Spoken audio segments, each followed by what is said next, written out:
the back seat. Check the back seat. All right, come here. Check the back seat. Gets in your head, right? Good. Because every year, dozens of children are forgotten in the backseat of a car by a parent or caregiver. All never thought it could happen to them. But with changes in routines, distractions, or a sleeping child, it can happen to anyone. Parked cars get hot, fast, and can be deadly. So get it in your head. Check the back seat. A message from NHTSA and the Ad Council.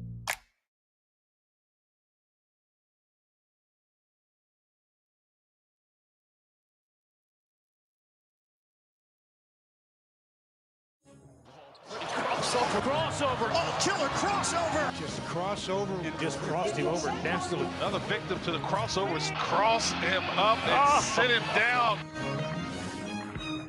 Time for the crossover, powered by Everlevel Concrete Repair in Omaha. It's everlevelconcrete.com. John, Josh, Nick, what's up? Pepper. All right, so apparently something weird is about to happen in this game that happened on Saturday. I have no idea what it is. Nick, I believe, is also out of the loop on what is happening here. Nick thought the game was live for a moment. I didn't think I asked if it was live. We've told you who wins, though. Yeah. We've told you who wins. We all know what's going to happen. We know that there's something going to happen here. Stanford is down. Well, no, it's tied, excuse me. But Stanford is down bad right now because they don't have the football with 11 seconds to go in regulation. And yes. It's 4th and 10 for So if you're Louisville here, John, what do you do? Yeah, 4th and 10. You punt. You do punt. And you just settle for overtime. Yeah, you punt because there's not a play unless you're able to run around like a crazy man. I happen to agree with you, John. 11 seconds because if you're going to get stopped, you cannot get stopped with time on the clock. Situation alert. Yeah. We all agree that you punt here. Yes, you punt the ball on 4th and 10. You are in plus territory, but barely in plus territory with 11 seconds to go. And now Jeff Brom, and notice how his hand is shaking. Look at how those play sheets are just. So Jeff Brom has a different idea, John. He does. He has just run Tyler Shuck back onto the field in these odd little jerseys that look like the spider has landed on their shoulder pads. It looks like they have a spider web design. So they are setting up now at the Stanford 45 with 11 seconds left, 4th and 10. They are going for it. He is back to pass. He takes a deep drop. Now he's going to heave it for the end zone, and it is incomplete with 4 seconds left. Heck, even the Stanford clock operator, who should have stopped the clock with 5 seconds left, robbed Stanford of a second. But Stanford now gets the ball back at their own 45 with 4 seconds left. They thought they could run a play. It's past dissemination, though. I think it's okay. Are we allowed to do post-dissemination? You know what? NCAA, screw you. ACC, screw you. You're all trying to ruin the sport anyway. Nice. I'm going to disseminate until my heart's content. All right. Disseminate away, John. Now Jeff Brom is like yelling at some of his assistants for his own misgivings of being a dumbass. Remember when they got a second extra second. Look at Josh the spotter. So the nerds at Stanford, handshake, Josh the nerds at Stanford have now corrected their terrible situation. 69. Nice. Thank you. I'm trying to remember who's the Stanford coach now. It's the guy from he had a smaller California school. Was he at San Jose State? Yes. Oh, he was at Sacramento State, maybe, yeah. The camera is now Troy focusing Taylor on the Stanford kicker, who isn't really practicing right now. Yeah, he's about to get ready. Here we go. From three wide to the left, one to the right. Shotgun set, 45-yard line of Stanford. Back to pass, quick swing pass outside of the 40, 45, out of bounds. With 1 second left, they gained a yard. Oh, but wait, there's a flag. There was some kerfuffling going on the near side bench. And the official has just thrown the flag. Oh, no. And this could put the ball into Louisville territory with 1 tick of the second left on the clock. Oh, my gosh. Personal after play, personal foul, unsportsmanlike conduct on the defense. Hey, that's our radio 15-yard show. penalty from the spot of the foul. First down. Is that how he sounds? That's how refs sound. Well, I mean, yes, there was some kerfuffling going on, but it didn't look like it was that big a deal. Yeah, I don't think it was that big of a kerfuffle. Okay, so the receiver's ridden out of bounds. The Louisville defensive back is holding on to the receiver's leg as he's getting up, and then gives him a little shove right in front of the Stanford bench. Can't do that.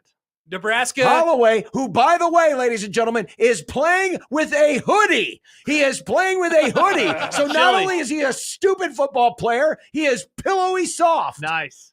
Get Scott Frost on the phone, Nick. We're getting a call from every Nebraska coach. Wow. I can't believe they did that. I can't believe they got that personal foul. Can you penalty. imagine if Nebraska would have lost this way? They basically have. They've done that 40 times already. And so Emmett Kenny will come on for what will be, if I'm doing my math correctly, about a 56 or 57-yard field goal. That's right, John. Thank you. Thank you very much. Spotter Josh, baby. Spotter Josh, 57 yards. Shooting it into the, oh my goodness, into the teeth of the Stanford student section. It's packed there. There it is. You take a look at it. There's a giant All-State sign is distracting the kicker behind the net. Oh, no, wait a second. One of the Louisville players off the edge has just jumped off sides. We have now made this a 52-yard attempt. And Jeff Brom. Like a lot of Jeff Brom, his facial bruising now glowing even brighter red than the Stanford uniform, is screaming out on the field. Oopsies. That is unabated. Sides. That is unabated to the kicker. Oh, look at him. That's He's right. so mad. Look at He's His so mouth mad. is agape. He can't believe it. And now Emmett Kenny, by the way, that's the 13th penalty for 101 yards today against our Cardinals. Oh, no. 52 yards, ball set on the left hash. Somebody to snap it, somebody to hold it. 1 second left on the clock. The snap, the spot, the kick is on the way, and it is good! Stanford wins 38-35. That ball did not clear by much more than just a few feet. Those precious extra yards factoring in Jeff Brom. He can't believe it. They're mobbing the kicker, who probably just got himself a contract next year in the NFL. Wow. Let it breathe. Let it breathe. Let it breathe. Oh, is there something else that's dumb that's going to happen now, too? No. You just have to let the crowd do the talking. The big crowd, of course, at Stanford. Wow. That's crazy. Absurd. That Wild. was crazy stupid. What a call, John. What a call. I can't believe that. Yeah, that was unreal. I knew that they lost, and I knew that they made a game-winning field goal. Comical. Buzzer. I didn't know the details though. One of the biggest mess ups of the last 30 seconds I've ever seen. When they run the swing pass and it goes out of bounds after a gain of one, I'm like, how are they going to lose in regulation? So it must have been a Hail Mary. No, it was a Instead, game-winning it was 20 field goal. yards of penalties without a that second moved coming off the ball. clock. And again, I'm not kidding, folks. That ball cleared the goalpost. It probably maybe might have made it from 53 or 54, but that's it. It would not have made it Unreal. from 57, which was where Unreal. the original kick was going. Coming up next on ESPNU, we got Arkansas, Texas, and the Jarrah Bowl. Hello, Jarrah. Let's Your go thoughts? live now. Josh Peterson is on the call for Texas, Arkansas. You got that whole on game? the Razorback Radio Network. I did watch some of this game. Well, I'll tell you what, I think Texas is overrated. Yeah. Dude, I remember when Frank Boyle said that Darryl Royal was a piece of human feces. Yeah, I actually think Texas is kind of overrated Texas right now. actually is kind of overrated. Yeah, who's their best win? Vandy, right? Yeah. Yeah. It's either Vandy or this. Yeah. Are they going to beat Texas A&M in a couple weeks? I cannot wait to watch I hope that. College because Station? SEC 8-way tie or whatever the. It's in That's play. how it has to That's happen. one of the things that has to happen. It's in play. Oh. Hey, how about this tweet that I just saw from somebody named Jay Morrison, who covers the Cincinnati Bengals. Bengals. Football Bengals. Is it about Cam Taylor-Britt? No, it's about the game versus my beloved Dallas Cowboys on Monday Night Football next month. Okay. I apologize. Dallas is going to be on TV a lot. Why is this coming up? All right. For those asking, the Bengals-Cowboys Monday Night Football game is not eligible to be flexed out because of all the drawings, voiceovers, and other work that has been done for the Simpsons Altcast that will air that night. Oh, good Lord. My God. So we're going to be forced to watch that, Drek. Yeah. Because Hey, but they the have Bengals to do are a their fun stupid watch. cartoon show. And you can watch Homer call the game. The Bengals are a fun watch. You just know they're going to lose at the end of the game. The Cowboys, no, they'll win that night. Well, I mean, I'm just like in general, Yeah. like watching the Bengals yeah, play but football. you're going to have two teams with a combined record of like 7-21 in this game. They'll beat the Or Cowboys. something like that. Mm-hmm. Wow. You got to be kidding me. Yep. So there you go. Get ready to watch a little That's Simpsons a very convenient alt-cast. way of saying, Well, we just don't want to flex out the Cowboys because there's still a bunch of dumbasses out there that want to watch this stupid team. It is, yeah. We're going to be in Vegas on Sunday, and I realize People the forget that. Cowboys-Commanders game is at 10 a.m. for us. And I'm so obviously going to bet against the Cowboys. That's going to be so good. Time to make some money The off of this football is going to stupid start team. at 10 in the morning. I know. Yeah. I am excited Pepper about and I that. made our plans today to go to the airport together. Yep, plans It's gonna be boy over It's going there. to be a great time. Had so many questions. Cowboys are 9.5-point dogs. Yeah, give me the Commanders. by the way, it's time now for You guys big are going to the Louisville airport together? overreaction. Oh, YouTube user Jeff Brom clock management handshake meme rule clock management. Not it's great. not great. Not great. It's not great. Not great. That was pretty bad. Yeah. So you got to watch the game after the fact, right? I did watch. I watched. So I listened on the way to Omaha. Listened to the first quarter and couple minutes. Okay. Saw a decent chunk of the second quarter on my computer. Okay. Well, during before the game, and then when I went home, obviously I was aware what was happening. In fact, I did have. It timed out perfectly. We were in a media timeout. Oh.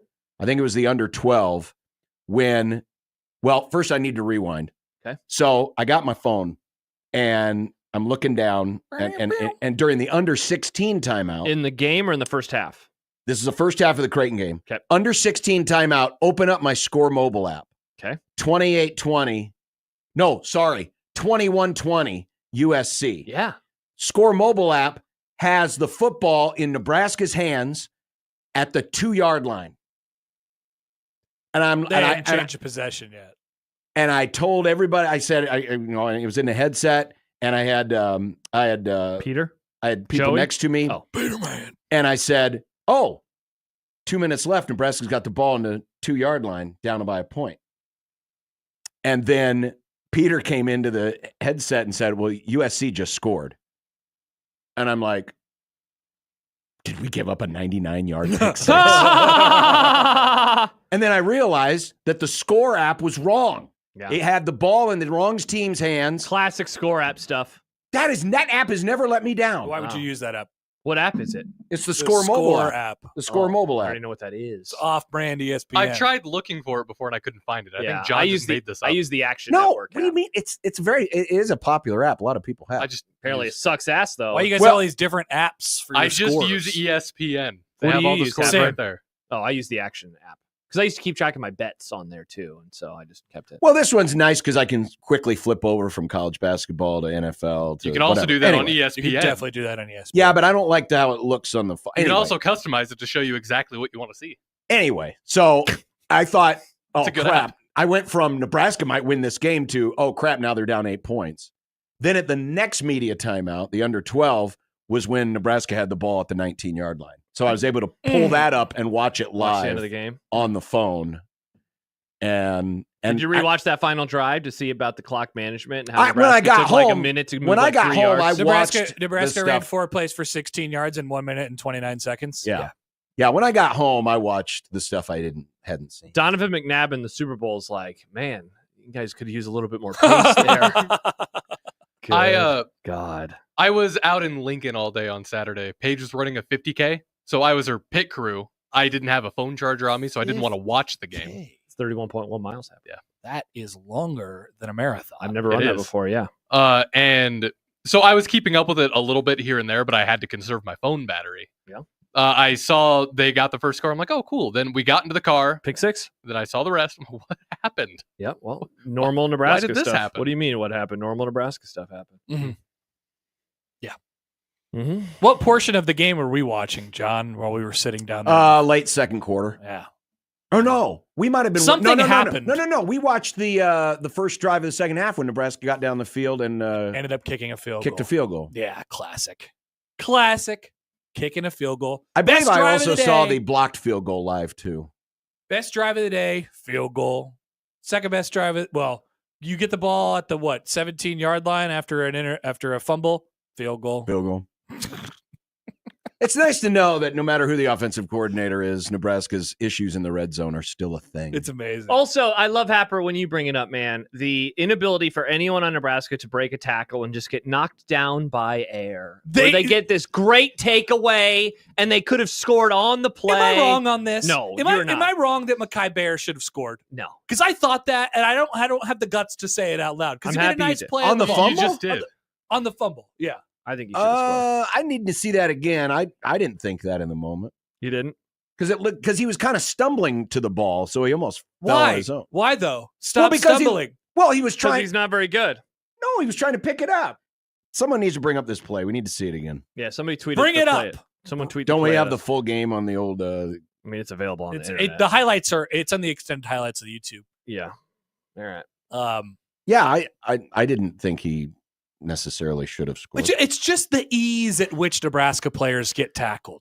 Wow! I fast forwarded to the perfect moment. There it is. Shout out to me. Screen record or whatever. All right. Yeah. Oh, you want me to record and then put it on the stream? No, or you could just screen share your screen. Oh, okay. Oh, yes, you could. Screen share. John your did screen. GeoGuessr. By the way, that GeoGuessr, you didn't do actual GeoGuessr. You did an off-brand world guesser, which is why I think it was cheater. so easy. John. You did the easy one. There you go, John. He Barry Bonds GeoGuessr. Yeah, you roided yourself. I didn't write anything. It was you guys that told me where to go. I just followed your lead. I followed your instructions. We gave him roids on accident. I guess so. I guess you did. We made him too powerful. That was a really easy. Yes, it was very Too easy. It was easy. extremely. It was like, hey, easy. where's this? And it's in the middle of Times Square. It was extremely. Where are easy. the pyramids? I'm not claiming that it was difficult. It All was. right, or that I did anything masterful. All right, here we go. I just got to the play, so let's see. So Share screen. See if Josh knows technology. Oh, would you settle down, John? There we go. That's a screen All share. right, is it working? Oh, you're watching. It's right there. You watched that version of porn? Oh, settle down, John. All right. So here's the play. Hey, at least you First verified down your here. ID. Mayava sees pressure. Just gets a away dumb from play by pressure. Mayava. Just hey, look at me. Look at this ball. Oh, he tripped No. over himself. He's falling to the ball. He No. tripped over himself. No. That's being okay. It's go away back. from Here you go. pressure. Okay. Sorry, Rolls to Let the his replay. Let the replay run through. And it's Tripped over picked his own up by foot. Bayer. He was trying to reach for the ball and running at the same time. But no ball secured. He got Wow, that ball all right, like here we a go. loaf This of is bread much in his better. right hand. And Much Ty better. Robinson So says, Look at my feet. I'll eat. No, like to eat, I'll Mayava knock it actually looked away. like he tripped Oh, him. a quarterback Nothing but tripped Cornhuskers him? Oh, come That's what on. happens every The time, big John. man. These Oh, people get 6'3" tackled by nothing. Yeah, it is. They Big love thank you, it. John. No. Come on. Do you remember the You know, play? I get it. It's fun to dogpile on Nebraska right now, but he had no business. He wasn't going to score on that. Do you remember the play where they did the fake punt and Jalen Lloyd got tackled because somebody stuck his hand in there and he tripped him? But it was like, here you go. And he just tripped over. It was like you would have thought that there was a nail strip on the field that he got a flat tire Like in Home from. Alone. Yeah. It like, Stepped on it. yes. And then he flipped over. You guys are being, I mean, of all the things to be critical of that, There's nobody there. Run What do you mean? and score a touchdown. Mayava actually tripped him as he was reaching for the Yeah, ball. but the quarterback tripped the linebacker. What do you mean? It just feels so easy for them Like to he's get not tackled. capable. He's a 6'4", 220-pound That guy, guy. you see that, John? You see that guy just break that tackle? Oh, He broke that tackle. This is a lame. When's the last time This Nebraska is a broke a tackle? lame theme Yeah, here. when that is the we've last got time going Nebraska on. broke a tackle? It's been a while. Been a while. Jeremiah says John wins this one, homies. You got Jeremiah on your side, the bullfrog. Nice. Pie beats cake. I mean, That guy. of all the things to nitpick from this game, how about the fact that Nebraska's got a 5-star quarterback playing like a 1-star? But the point was, Yeah, he stinks. Josh was mentioning the point that I made that Nebraska, they seem to get these plays that are so close to actually being nice plays, but they're not finished for whatever reason. Oh, Malcolm Hartzog, here's the ball, goes right through my hands. I'm I'm going to jump way we can- too early for no reason. Yeah. Whee! Oh, Yeah. there's the ball going over my head. I know. Same thing happened on the stupid play on their first touchdown drive for USC. Tommy Now, Hill, what are you Tommy Hill, doing? where was Jump Tommy at Hill? a normal this time. I can discuss. Hey, not Mekhi We Bear. can do a million things. Also, Amazing Daniel That's is very weak. much coming to the defense of the Score app. He keeps responding about how normal the Score app is. Normal. It is. It has never let me down. Well, except for Like, Saturday. yeah, no, it let you down then. Yeah, it Yeah. did. Yeah. It did. I'm not again. Mm. You know, Bayman. It's not like Popeyes who let you down every time. Here we go. Nice, John. Bayman asks, can we also question how often a team has a pick six and a blocked field goal and lost? Oh, my God. Great question. Doesn't happen very often. They got the pick six to begin the game. They get a massive blocked field goal. Like the same guy. That couldn't have come at a more important time. Yeah. And it's like, wow, are they going to do this? The answer was no. No. The answer is that they are not going to do this. They're not going to do this. I kind of thought Nebraska on their last drive was going to. I thought they were going to score and not get I thought the they two. were going to score a touchdown. I thought they were going to score and not I get was the two. dubious about their ability to actually get the game to overtime. Yes. But I kind of thought that there was a chance that they could score a touchdown. Put out a poll question, and I said, what's going to happen? And it was a 5-minute poll question, and so everyone actually voted before there was like a TV timeout. It was great. It was perfect timing. 4 options: score and 2-point conversion, score, miss 2-point conversion, turnover on downs, the game ends on a turnover. And game ends on a turnover won with like 44-point-something% of the vote. Yeah. Game ends on downs won with like 43-point-something% of the vote. Pretty incredible. I was actually impressed they got it to the 19-yard line. I didn't think they'd even be able to do that. It was pretty amazing. When you're averaging, 0.7 yards per pass attempt. If you would have told me, even Army doesn't take that long to get down the field. If you would have redone the poll after they got their first down, at which point they were at the 41-yard, their own 41-yard line. With how much time again? A minute and a half? With a minute and 15 seconds. God, that is so annoying. I would have said, absolutely not. No chance. You've wasted a minute and a half running 4 plays, getting 16 yards. Please. It's over. By the way, Milk Duds? They're good, aren't they? Yeah. Oh, yeah. I'm a fan. I'm a fan of I don't like the way they stick in my teeth.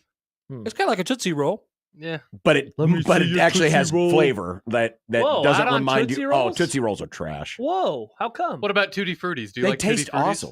What's awesome? Tutti Frutti? It's like the fruited the fruity version Tootsie of Roll. a Tootsie Those Roll. are actually decent.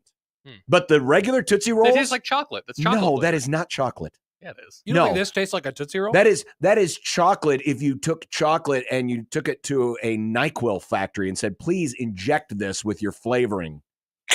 You think Tootsie Rolls taste like NyQuil? Tastes more like NyQuil than they do taste like chocolate. All right, we have another blind taste test. People guys. say I have bad taste buds, and then John says Tootsie Rolls mayonnaise taste has like no NyQuil. taste. Who in the Poll world thinks question. that Tootsie Rolls taste good? I Who love in the Tootsie world Rolls. thinks they taste like NyQuil? Yeah, I like Tootsie They Rolls. taste more like NyQuil than they taste like chocolate. If somebody was like, hey, do you want a Tootsie Roll? I'm like, yeah.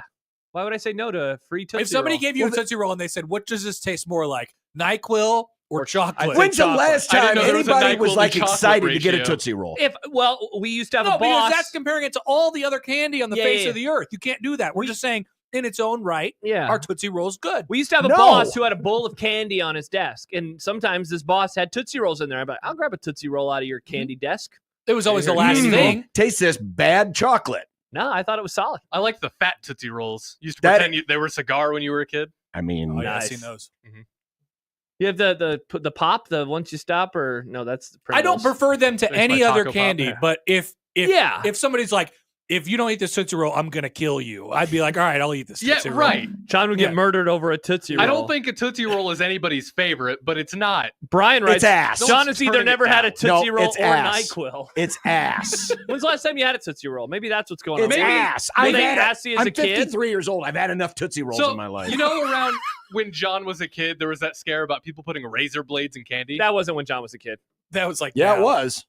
You were a kid when that happened? Yeah. Oh, I thought you were like in In your the 80s? 20s. Yeah, no, that was an 80s thing. It was in the 80s. My bad. I apologize. But maybe it wasn't razor blades. Maybe they were just injecting Tootsie Rolls with NyQuil. Oh, interesting. Well, As a either way, trick. Drama. Tootsie Rolls ass. Mm. But Milk Duds are good. Bob asks, since we're reviewing plays, on the play where the USC quarterback chucked it down the sideline, didn't number 2 come in from out of bounds to catch the ball over Tommy Hill? Should have been a penalty. We should have picked it anyway. Okay, I've seen this criticism levied at that play many times on Saturday. I've not seen a definitive replay where he was out of bounds. either every shot they had was from way far away. Yeah, he always looks like he is inbounds to me. So, sorry. I'm not going to get mad. Meanwhile, John, do you have any Brandon take- Riley called and said, Nah.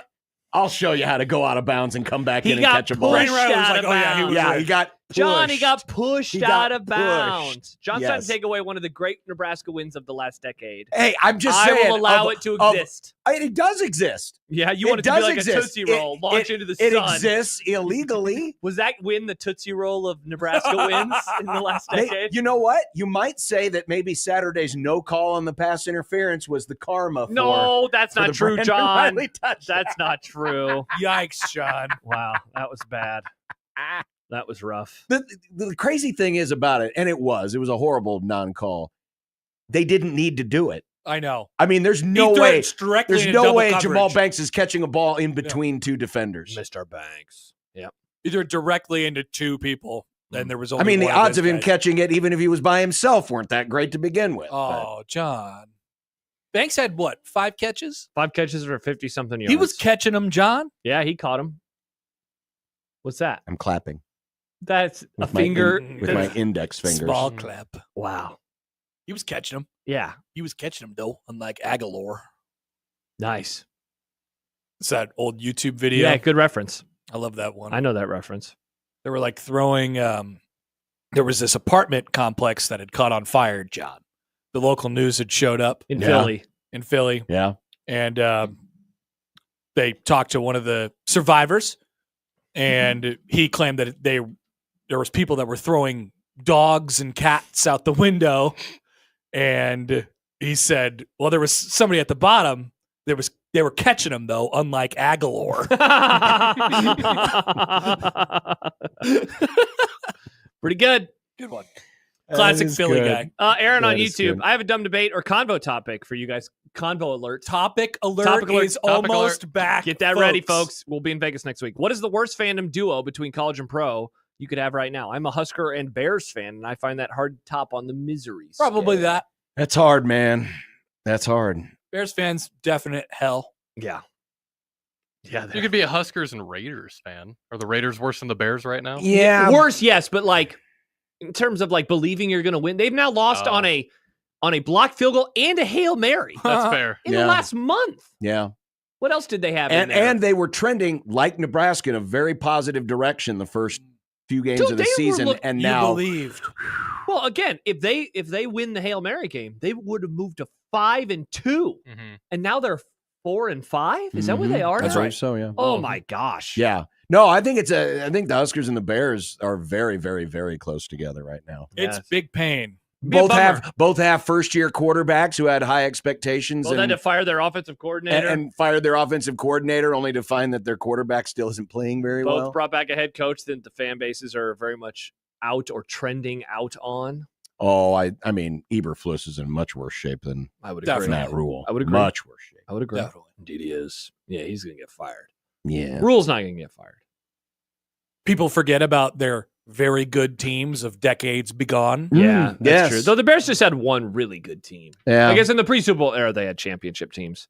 At one point, they were in the end zone-ish area yesterday, and on the stadium, you could see it had a list of world champions. And the first one listed was like in the 20s. Nice. I It was like believe- That definitely 1921. counts. I and was believe like, they have the second most behind Green Bay Is it? I thought of the NFL titles. do they? I thought the Giants for some reason had. I think it's Green Bay, then the Bears. All If you right. stick around long enough, Yeah. you're probably going to end up winning something. This is NFL championship. So this is the NFL You're right, John. pre and post Super Bowl. They have 8 pre-Super Bowl and 1 Super Bowl, and then the Giants have 8, 4, and 4. The Bears have only been to one other Super Bowl. Yes. Yikes. Pretty crazy. That's rough. Yeah, it's pretty wild. They're like one of the historic franchises. Mm-hmm. But if you are our age, they are not. No, they are not. No. They are pretty No. much a disaster all the time Yes, they are. if you are our age. And remember, if they ever have a quarterback that hits 4,000 yards, that would It be would a the first. best first. quarterback in franchise history. That would be a first time. Lee says, I'm a Husker and Bengal fan. Every game we have a shot to win, but lose in the last minute. That's a tough one. That's a tough one, the, too. The Bengals have definitely had some. God dang, I was Real bad man, I ones was so this year. pulling for Cincinnati. I'm like, you're finally gonna do this, and then no, you didn't. Oh, really? Oh, look at that Walmart logo. I'm kind of rooting for the Chargers right now. They're Hell yeah. a fun watch. John hates Harbaugh so much. Oh, really? He's a cheater. He's a beady-eyed goober, khaki-wearing goober. He hates Cheats. him. Yeah. Yeah, I love Harbaugh. Yeah, he's awesome. I hate Michigan, but I love Harbaugh. I mean, I get why he wins. Because he's really good. Yeah, pretty easy. Yeah, why does he win? Because he's awesome. I mean, he's a cheater, but he's awesome. Guy's a hell of a coach. A dude is now they have. Do they have a win against a team with a winning record yet? I don't think so. No, their schedule is about to heat up pretty good. Yeah, they got the Ravens when we're in Vegas next Monday. Oh my God, I'm going to watch that game in Vegas. Circa. All right, let's go to their schedule. I don't believe they have. They've played pretty much mid teams. Yeah. All right. Yeah. Chargers have beaten the Vegas Raiders. Poopy. The Carolina Panthers. Extra poopy. The Denver Broncos. Oh, they're good. They're John. 5-5. No. I thought they were 6-5 now. Oh, maybe they are 6-5. Maybe they do have a win over a They win. are 6-5. All right. Congratulations, Chargers. They have also beaten the New Orleans Saints, the Cleveland Browns. But when the Saints Tennessee were kind Titans. of good. Nah, it was week 8. The Saints were bad by then. Okay, never mind. And then the Bengals of Cincinnati. Now, here's who they have in the next 5 games. Ravens. Hard. Falcons. Kind of hard. Chiefs again. Hard. Buccaneers. Pretty hard. And Broncos. Pretty hard. Yeah. Oh, it's a better schedule. Hot take, they're going to beat the Chiefs in Arrowhead. Ooh. Whoa. Yeah. Really? No, they will not. Okay. They will not. I said. Did any part of you still think the Chiefs were going to pull it out even after they got down by 2 scores No. with like less than a minute left yesterday? No. I was doing the math saves myself. I was like, that. how's this going to happen? Yeah. There was a part of me that as he was Mahomes?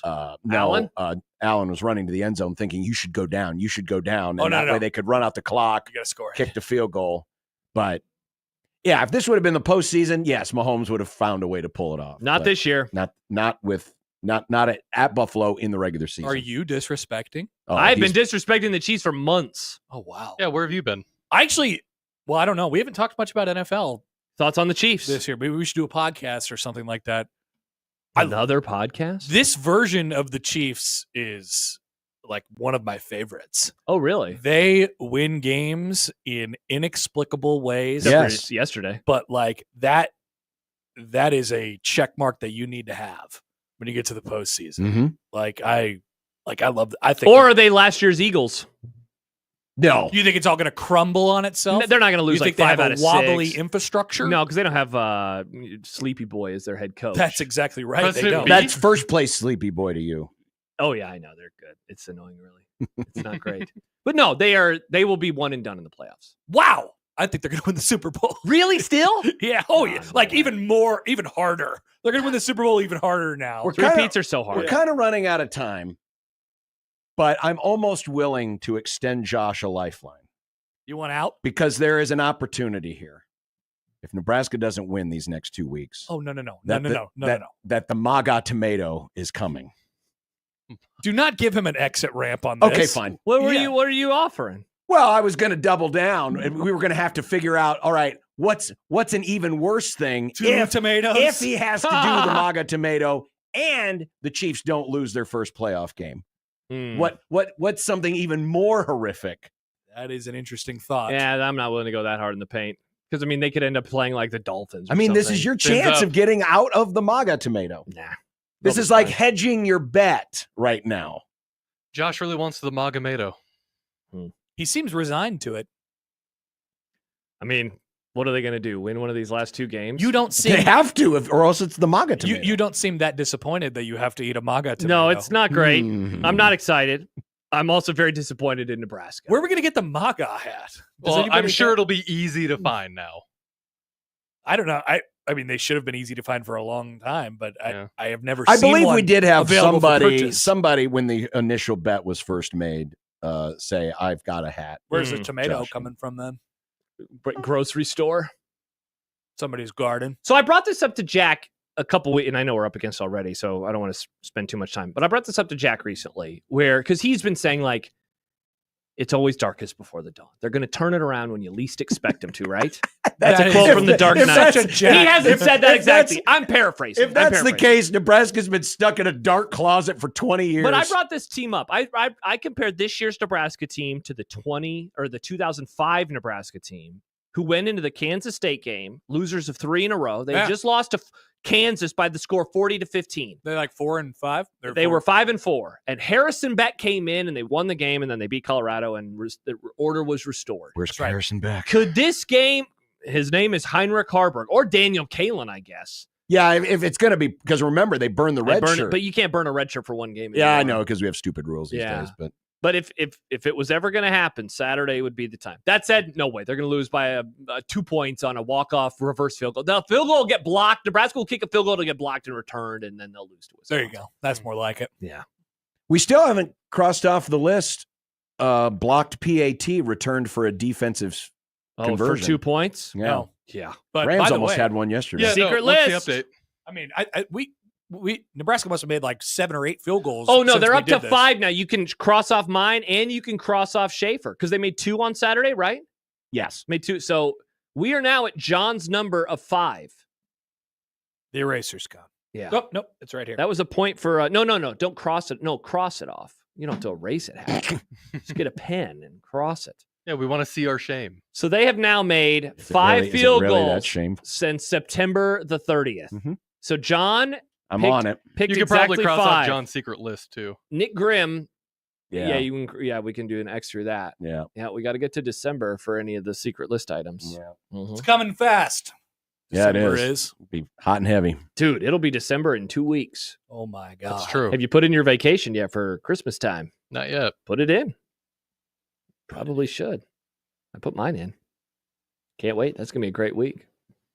Sit on my couch. We'll definitely all be off. Yeah. Watching bowl games, listening to best of crossovers Mhm. all day long. Mhm. Mhm. Why do you have such a strange look on your face about this? This is just my face. Interesting. Interesting. It's the face he makes when he realizes, oh, I just spent 10 seconds defending the honor of the Tootsie Roll. No. These milk duds are pretty good, though. I can't Milk stop eating duds them. are really good. Yeah. Yeah. They Very kind of underrated. taste like Tootsie Rolls.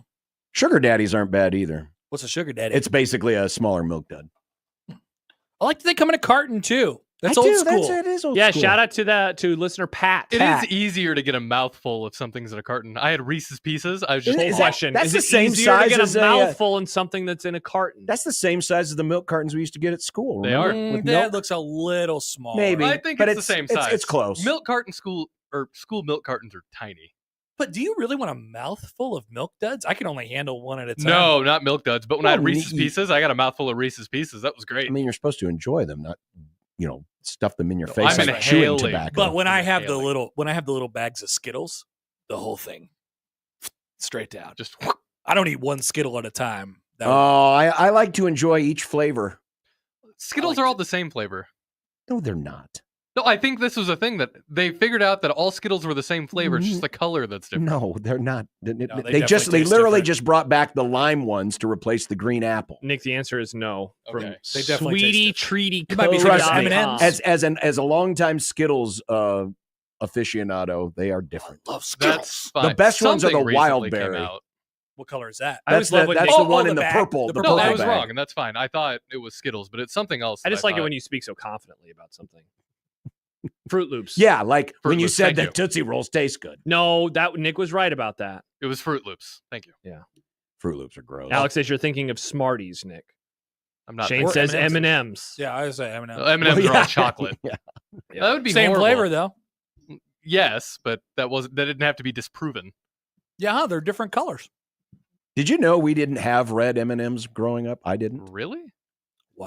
Because they had taken the reds out of circulation because the red number 5 was proven to be Poisonous. bad for you. Mm. But then they figured it out and then They they brought fixed the it? red ones They back. fixed God. the glitch. Well, they It always might have made me fixed it. upset A lot of other because- countries still don't allow the same red food coloring we use. Interesting. Because I would line up my M&Ms and diagram You'd say, "Where's plays. the GBR?" And it's like, how can I diagram a Nebraska option play when I don't have any red M&Ms? Exactly. Now they have to be yellow. I don't have a quarterback. Mm. Any quarterback. Where's my quarterback? All right. All right. Well, That was a crossover. Good to see you, Happer. goodbye. Enjoy our wonderful Seattle day. It Oh looks my great. gosh, it sucks. Perfect This is worse weather. than Seattle because it's like actual rain. It's not just like misting. Well, it's worse in Seattle because their football team won this week. That's true. The first play, or wait, are they in second place right now? They're tied for They're actually, well, if you count Are they in third tiebreakers, place? they're tied for third place. My NFC West takes are aging better by the day. Every week, I feel smarter and smarter about. You laughed in my face. Congrats on your takes. Thank you, Connor. Thank you. You're not getting, no matter what you say, you're not getting out of MAGA Tomato. I am just happy about my NFC West picks. I can't wait to go over our playoff predictions. I was thinking about that this morning, Nick, because I was thinking about some of the stupid teams I drafted instead of the Chargers, Me even too. though I believed in the Chargers. Go Chargers. Go Chargers, go. All right, we should go to break. On 1620 The Zone.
K-O-Z-N. Unsportsmanlike conduct on 1620 The Zone. Husker Athletics, Creighton, and yes, UNO. Don't miss a moment, they'll give you your fix. They're on every day from 2 until 6. Spend your afternoons with John, Josh, and Nick.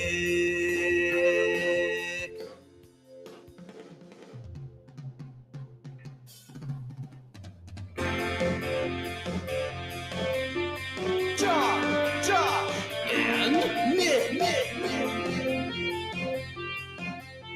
They'll show you what sports talk really is. Well, Here we are yet again. it just keeps happening, doesn't it? It just keeps happening. Yeah, it won't stop raining. That too. Mm-hmm. Unsportsmanlike conduct on 1620 The Zone. Husker Athletics, Creighton, and yes, UNO. How much of the show are we going to spend breaking down the 2025 MLB Hall of Fame class? What? Did they announce it?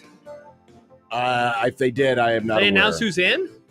They announced the Finalists? candidates. It's the finalists. We don't Finalists. even know. Not for a single solitary second. But Ichiro. Ichiro? There you go. What about him? You guys have already turned on He's on the Ichiro. ballot. It's not even about him anymore. I love it's all Ichiro. About, it's I like him. Shohei. Oh, But wait. you know what Ichiro did? He played defense too.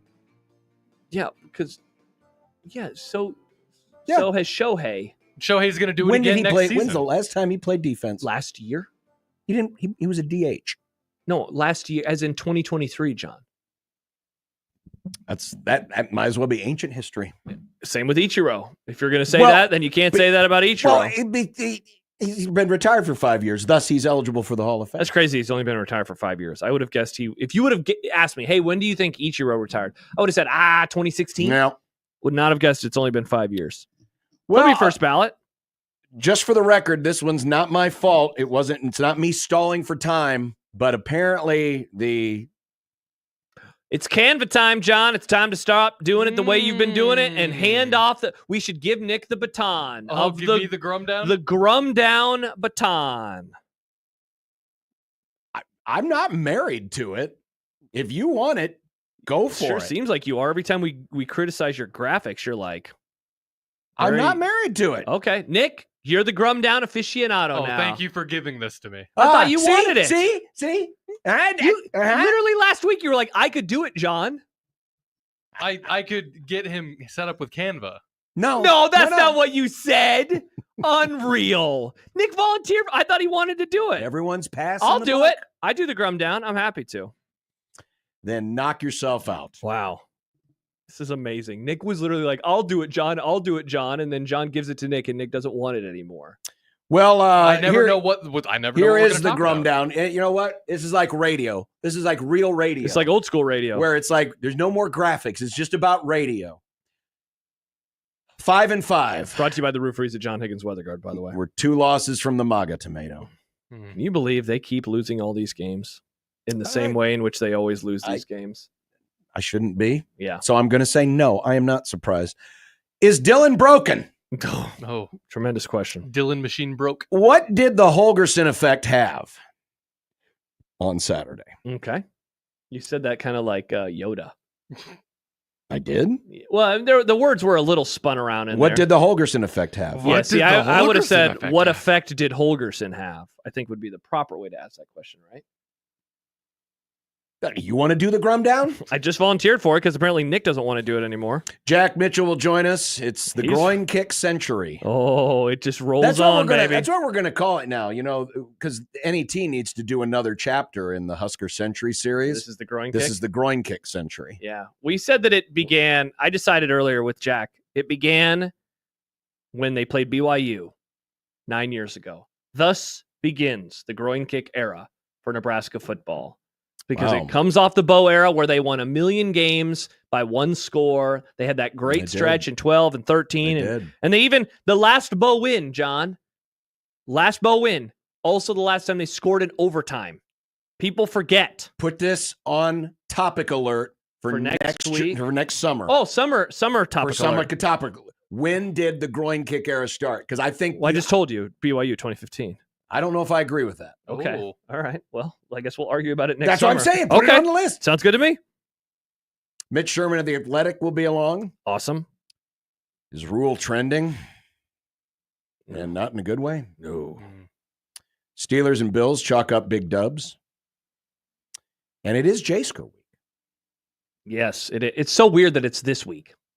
It is. Because normally it's the Army-Navy Saturday. First or second Saturday or first or second week of December. Yeah. It is kind of alternated between those twos.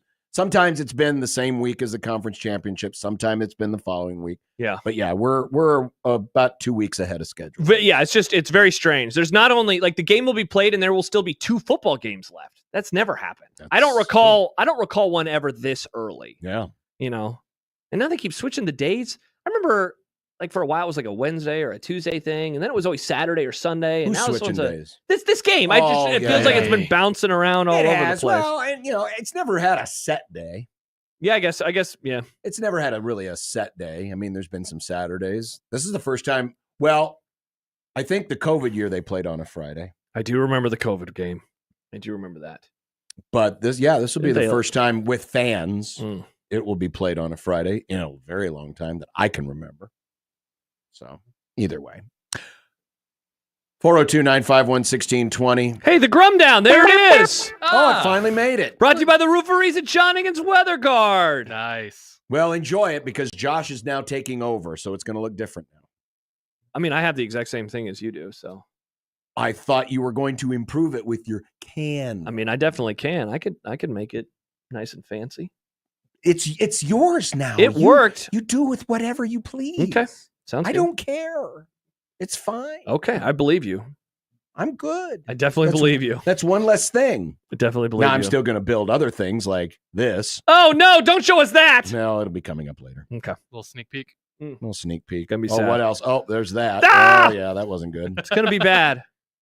Oh, what else? Hey, what else? let's oh, yeah, that was good. Oh, man, a lot of teasing. See, the problem with watching it as I did, so as soon as the play ended, because remember, I'm watching during the timeout. Yeah. I immediately, okay, game's over. Yeah. Because watching it live and watching on a phone. Yeah. A little different. I couldn't tell that he was being interfered. That he was being mauled?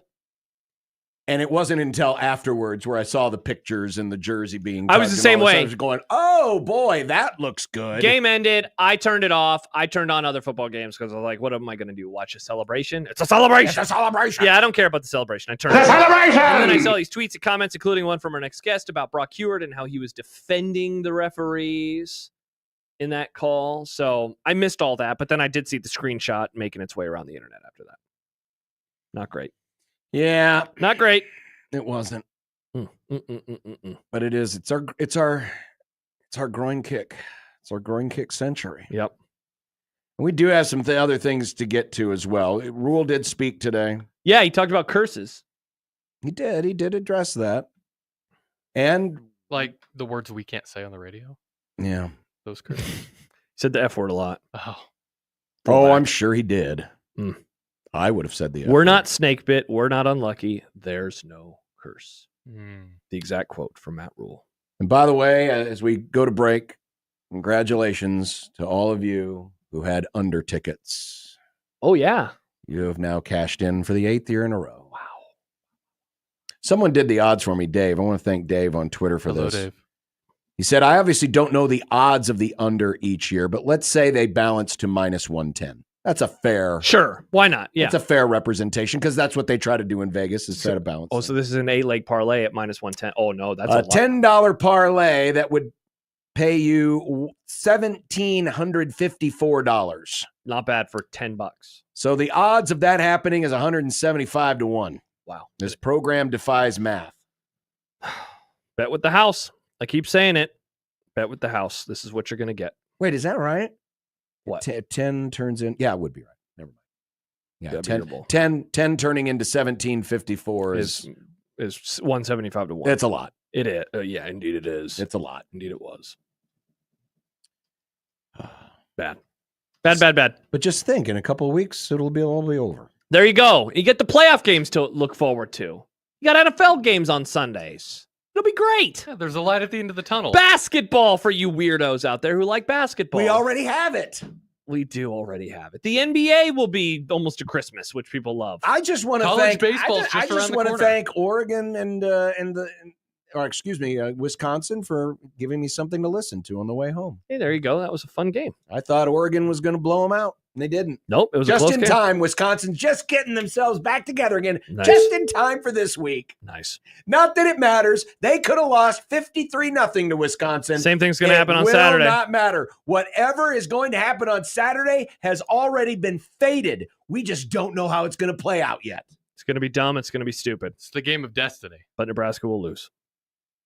Did you see that movie is going to be on ABC, The Dial of Destiny, the last Indiana Jones one? I keep forgetting it exists. I haven't seen it yet. It was there. Mm.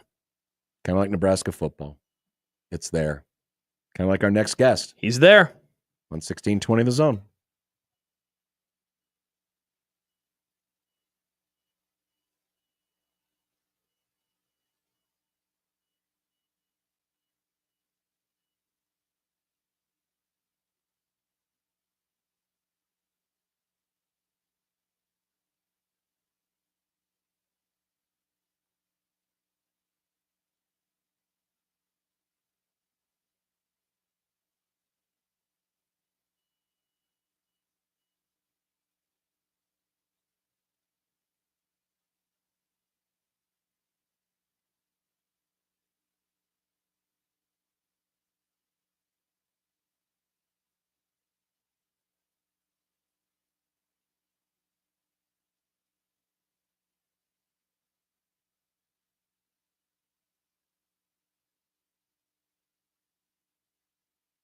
The holidays should be a time of magic and joy for every child. Sadly, for many, those feelings of warmth and wonder seem out of reach. Your generosity can bring smiles and a sense of normalcy to those who need it most.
jackets from Stephen Barry's.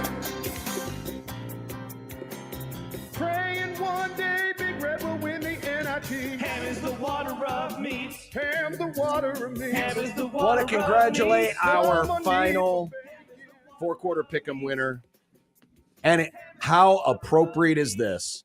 That the name of our final four-quarter pick'em winner is the same name as the building four-quarter pick'em winner. It's John. Congrats to John. Terrible from name. Utan. My godmother used to live in Utan. Oh, fun. Nice little hamlet in western Douglas County. Hamlet. That sounds like a medieval thing. Is Utan in Douglas County or is it Saunders? I don't remember. Anyway.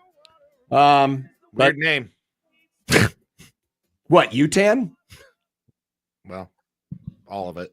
John. Jack Mitchell has joined us, and as you can, if you're watching in on the stream, as you can tell, he has already decided to move his allegiance to the Wyoming Cowboys. Didn't they have a tough loss this weekend, Jack, to Colorado? They're actually having a more groin kicky season than Nebraska is, I think. Not such a thing is impossible. That can't be true. It feels different at high altitude, they say. The groin kick does? Yeah. A little less painful. That's good at least. Well, yeah, because it doesn't take as much oomph to elevate the kicked into the orbit because it's thinner air up there. Mm-hmm. That and you're just kind of loopy because of the thin air. Mm-hmm. Mm-hmm. This one, I'll say this: these are easier to take when you're not watching it live. Yeah. When you already know what's happened and you're kind of you're busy doing other things. So like I said, when the last play happened, I saw it on the phone. I was like, oh, time for my game to get going. And I just put the phone aside. It was just like moving on to the next thing. Yeah. So I don't know how I would have absorbed it had I just been in there in front of the TV. Yeah. In that time. But I honestly thought I was like, wow, pick six, start the game. They're doing good. I thought they're going to do this. And then when the Score mobile app lied to me. That they were at the 2-yard line. That they were at the 2-yard line, not USC. I don't know how you handle it, Jack. I don't. It was, I mean, the way I handled it is by getting to the point, I don't know when it was exactly, but getting to the point where I said, I know exactly how this will end. And then I watched it, and exactly how that I knew that it would for the infinitieth time in a row. Like it's like even down. I mean, like even what I liked was the little details within it that were just like little Easter eggs within the game that were sort of throwbacks to other groin kick games. Oh, you mean the 4th and 1 that was a sprint option play, for example? Yeah, by USC. Or perhaps Nebraska's offensive line with a little throwback to some previous foibles of the past when they lined up for the final play and added 5 yards to it with a false start on everyone but the center. Yeah. Very classic. It's just these throwbacks are cool. I might have to rewatch to make sure I can catch all of them. But it was kind of a tribute back to the entire era, Yeah. Jack, there's like a part of me that wonders why we do what we do from this standpoint, not the regular day job. It's a fun job. It's a great job.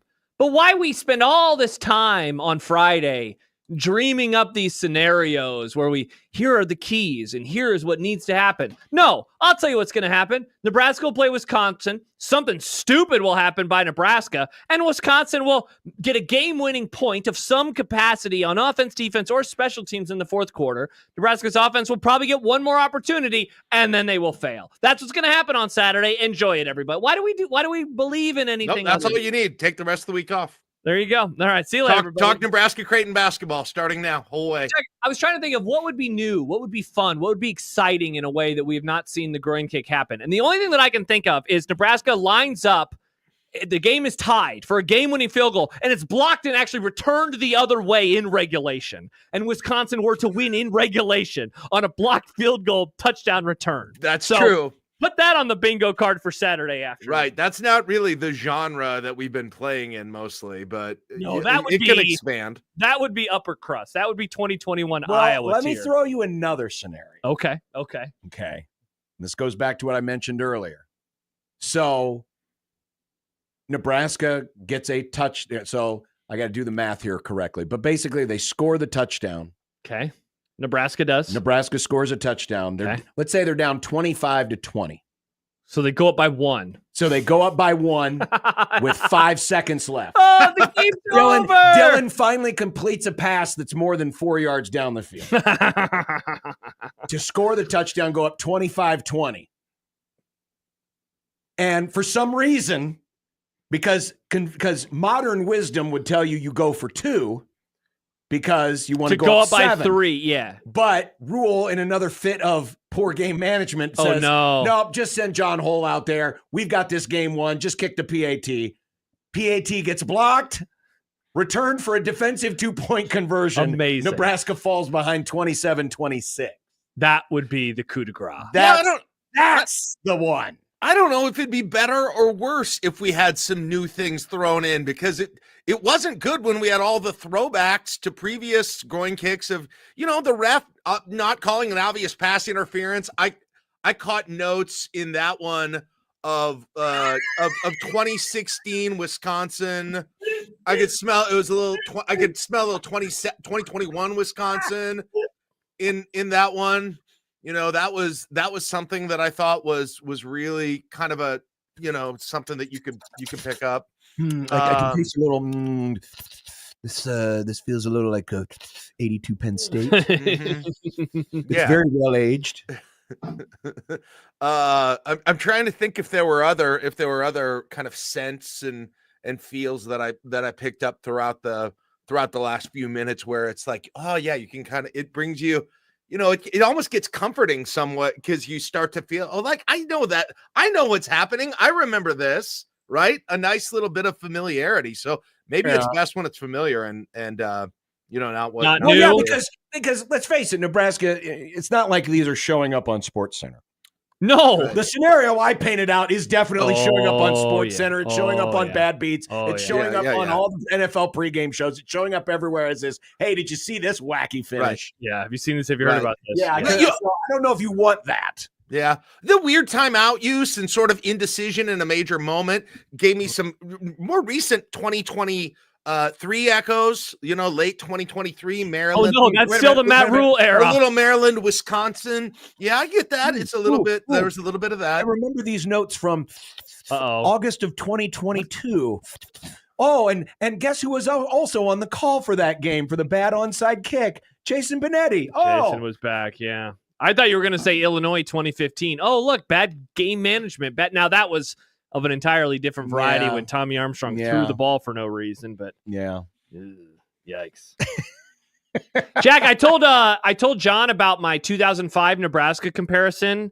How Nebraska was so bad, and then they got this inexplicable win, and everything was happy, and then they restored the order against Colorado.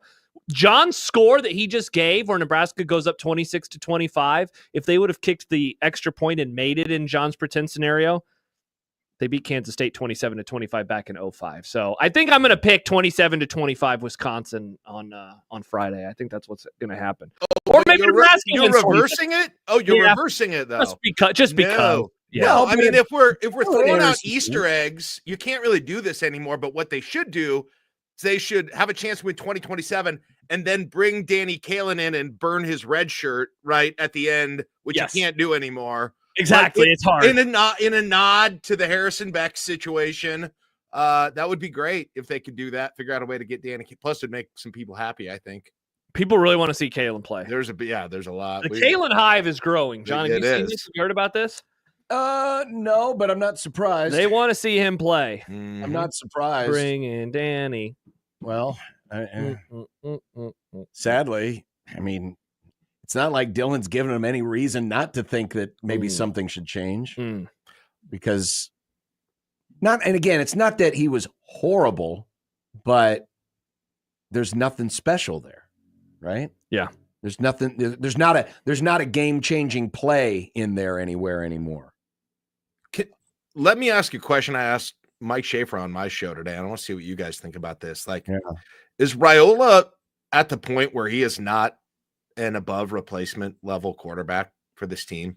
Is he not a net positive. Compared to the other guys on the roster? I don't know.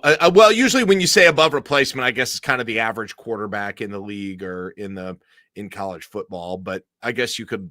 I don't know about the other guys on the roster because we just don't, there's no way I can have a strong opinion on Kalen or Gramstead. But is he? I guess the way I asked it, is he a net positive for this offense anymore? Hard to think that he is, right? No. Hard to say that he is a net positive. No, anymore. I can't. Which is just crazy. Now the thing that complicates this is that you've just changed out coordinators. Yeah. So you're going to change, the coordinator change 1 week, and then the quarterback change the. I'm next not week? asking for that because I don't know that the people behind him. It could be even more of a net negative. To be honest, it might be. So that's not necessarily what I'm advocating for that question.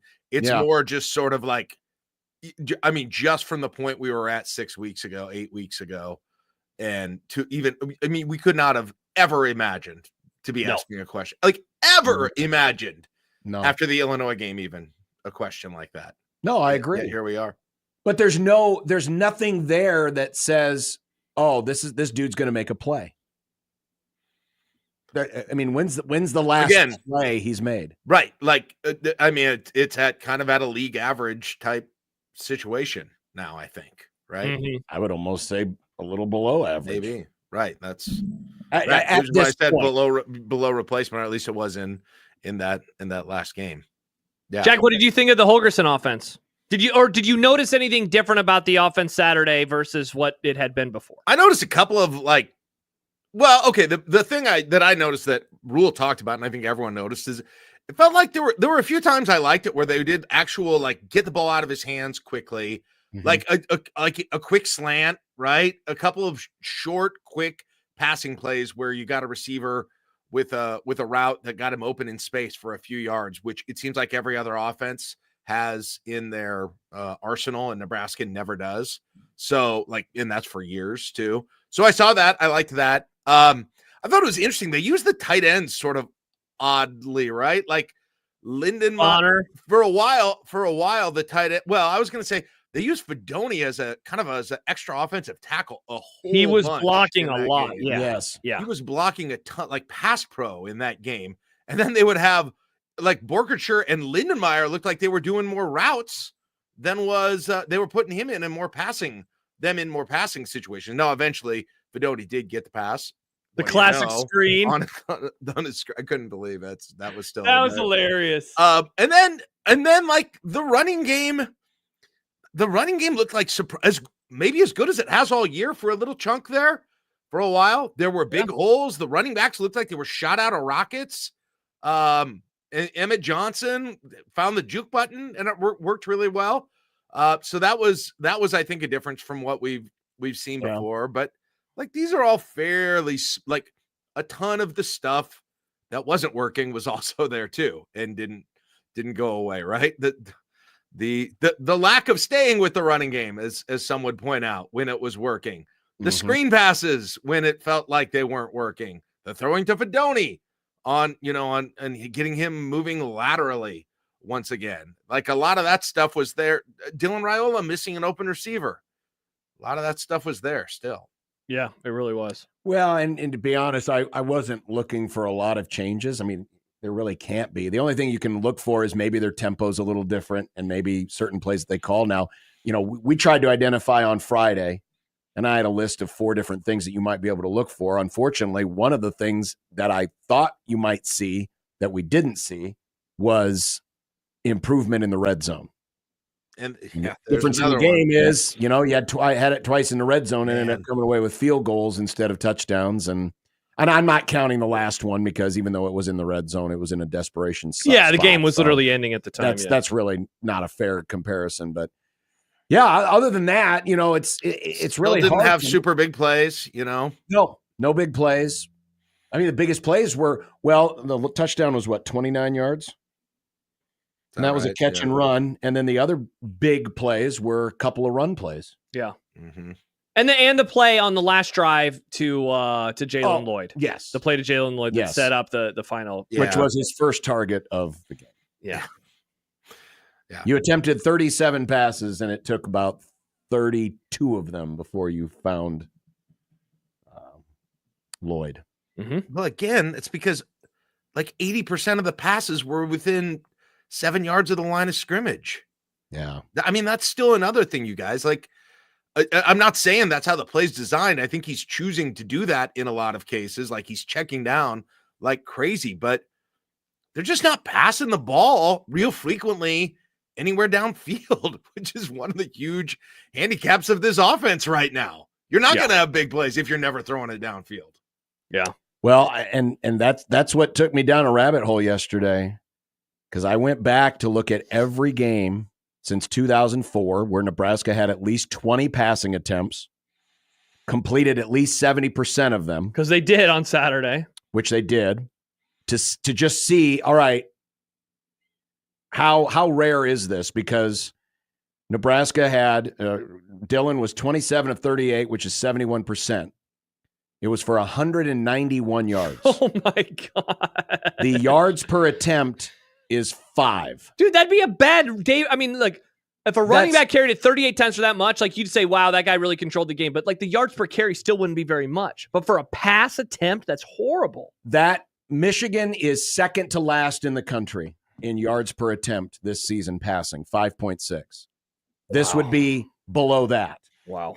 This would be below that. But I looked back through the history of all of them, and the average yards per attempt in these previous 33 games was 9.3. Oh, my gosh. I mean, there's a lot of 10s and 14s, and, there's a few. But the other interesting thing that I discovered was that the 2 lowest yards per attempt in games like this belong to Dillon. Because against Colorado, I was going to say, what was the other one? He was 77% for 185 yards, 6.2 yards. Wow. That's the second lowest. Wow. So I would like to know with that, how much of it is the play call and how much of it is decisions that Dillon is making in terms Great of question. Great question. Because I would guess it's got to be a little of both. Yeah. It's got to be a little. I mean, of Jack, both. to answer the question, I will just go to Exhibit A of Jamal Banks was wide open, and that would have been like a 20-yard touchdown pass. There's no reason that they shouldn't be able to throw the ball. Like, what are they missing to be able to throw the ball downfield? Exactly. Yeah, I guess if they had 4 offensive linemen going downfield, we have given the receivers a lot of crap this year, and I think that has been warranted at times, but it's definitely not warranted, right? For all the issues of today. Yeah, Banks, Nair, Lloyd, and Barney are not unable to.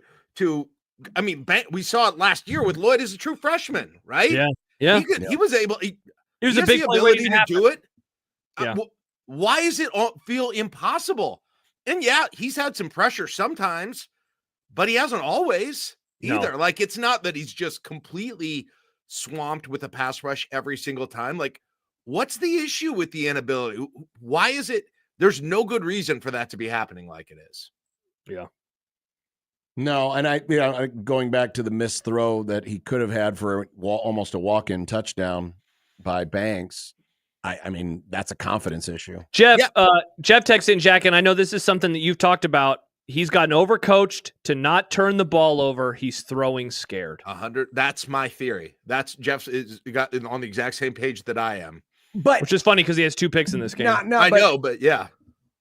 But I mean, that was starting in the spring and the fall. What explains the first few games? They were throwing downfield. They were throwing. That's a good question. That's a good question. I mean, I don't dismiss that psychologically out of hand, but it doesn't also explain that, hey, he threw downfield confidently to Banks on that touchdown at the end of the first half against UTEP. The throw in the end zone to Nair at the end of the first half against Illinois. A great throw, a great catch. I mean, that was... And a ballsy decision, too, to honestly, do that. Maybe those that tipped pick against Northern Iowa and that tipped pick against Illinois got in his head. Remember those 2 picks I'm talking about? Yeah. The one Northern Iowa one was Lloyd, and Lloyd ended up saying, "Hey, that was my fault. I should have got that." Like, it was tipped off his hands. It was kind of the end of the game. And then you had and then wasn't there a pick that was tipped by Nair? There, Well, no, it was it was the end zone where it got it taken out of Nair's hand. Oh yeah, got it taken out of his But hand. that happened before the touch. Then he came right back in that same end zone and threw the pass to Nair. Right, but those were his first interceptions of the year, and he was still doing it then. Yeah, and we didn't give him blame for either of those. No. Because, I mean, they were in the receiver's And hands then and they had them taken away. And then what? I think did he have one against Purdue? Then maybe his next one wasn't the Rutgers one the one that was the worst, where he like threw it directly to like a linebacker? Yes. And that was the one, because Max says feels like the Rutgers pick shook him more than Maybe anything. that was it. Yeah. Shane says Illinois killed his confidence, and now everyone is playing and coaching. See, scared. I think there is some element to the fourth quarter and overtime of the Illinois game. Plus, he was getting thrown around. He got sacked a ton in that game. And that is the beginning of the niggles with whatever is going on with his injury situation. It was either the end of the Illinois game or after the Illinois game that it feels like he changed. Josh writes, what's the difference? Better defenses? Look, I think I mean, we're talking about games versus UTEP and Northern Iowa versus USC. Indiana and Ohio State. But man, that just does not explain the whole situation to me. Well, it's a lot of it is him. It is not the defenses are like these mastermind. When again, guys are wide open. When I can say, "Hey, look at this play." We mentioned the Rutgers game. Wasn't there a play where Ja'Cory Barney was wide open in the flats and would have picked up a first down? It's like that doesn't explain. Well, defenses were tougher. Well, no, USC, I mean, you had two plays in the USC game. You had the missed on opportunity on the touchdown, but then the interception he threw was that in the first half where it was into coverage, which was a bad decision. Yeah. So you're seeing it, and he obviously had enough confidence to rip it and grip it, throw it 20 yards downfield right to another defender. But then another opportunity with a guy wide open with no defender around him. Doesn't do it. Doesn't take it. Yeah. Right. And USC sacks the quarterback less than almost any team in America. If you guys remember the stats coming into last year. Came in the game with 10 sacks. And he got good protection all game. And I think the Rutgers defense is different than what we thought they were during that game, too. And it was so funny, too, because coming out of the Rutgers game, that was the really windy game. So it was like, the wind, but no. I don't know. And I hope we get to find out. Remember that year, the whole year, Adrian Martinez was hurt and nobody ever said. And then there was like a press conference at the end of the year. And they were like, he was hurt the whole year. Like, I kind of wonder if that's coming. But Jack, so I think he is. He is hurt. He is injured. He is going through a lot of stuff right now. If they come out on December 1st and say, like, yeah, for the record, he's been like, people are just going to be like, yeah, that's an excuse, though. Like, people aren't going to be happy to hear that. They might. He's I actually would banged up right now. There's a part of me that would feel a little relieved by that. I mean, I don't know how other people would react. They may think it's an excuse, but. Like, I wonder, and I don't even know which injury it is, if it is one, because I know he's been dealing with a few different things right now. Yeah. Ankle, shoulder, at the very least. Back. I mean, back. So, yeah, you but got I'm already three. Going under that assumption. So even if we get confirmation, it'll be like, yeah, okay. Yeah, and that's, for the record, that's how I am too. I know that he's hurt. I don't need them to tell me he's hurt. Right. You know, it's obviously affecting him. But I think a lot of the stuff goes beyond just being physically messed up right now. Yeah, I think it's both. Yeah. A lot of people saying, then why don't you just bench him? Many people are saying that in the YouTube chat. Just bench him. I mean, listen, I'm not closing my mind to that idea, but you've just brought in a new coordinator. Yeah. You want to make another radical change. And by the way, the guy you're likely bringing in is Harburg, more of a runner than he is a passer. Look at the last throw that he had versus UCLA. The throw is he throws it too late, which then results in the defensive back getting there and it's intercepted. The guy is just but Josh, I'll push back on that. The other throws he had on that drive all looked better than anything Dylan's thrown more than 10 yards down the field for a month. Because he made the decision and stepped into it. He made the decision. Yes, he was assertive about it. He stepped into it. On that one, he completed 2 other passes on that drive that looked, I thought, better than anything I'd seen for a while. I mean, for something like that, we would have to trust what they're seeing in practice. Yeah, if they have to be able to see something in practice. If they made the change, would there be anybody who was like, I mean, is anybody going to be uproariously mad about that at this point? If they went to Harburg? Yeah. No. Uproariously? Yeah, probably not. No. Now, the other would it work out as well as those people wanted to? I don't think so. The other thing about it is you're dealing with the politics of the situation and what the future holds. Yeah, 100%. That's the reason you don't do it, I suppose. Yeah.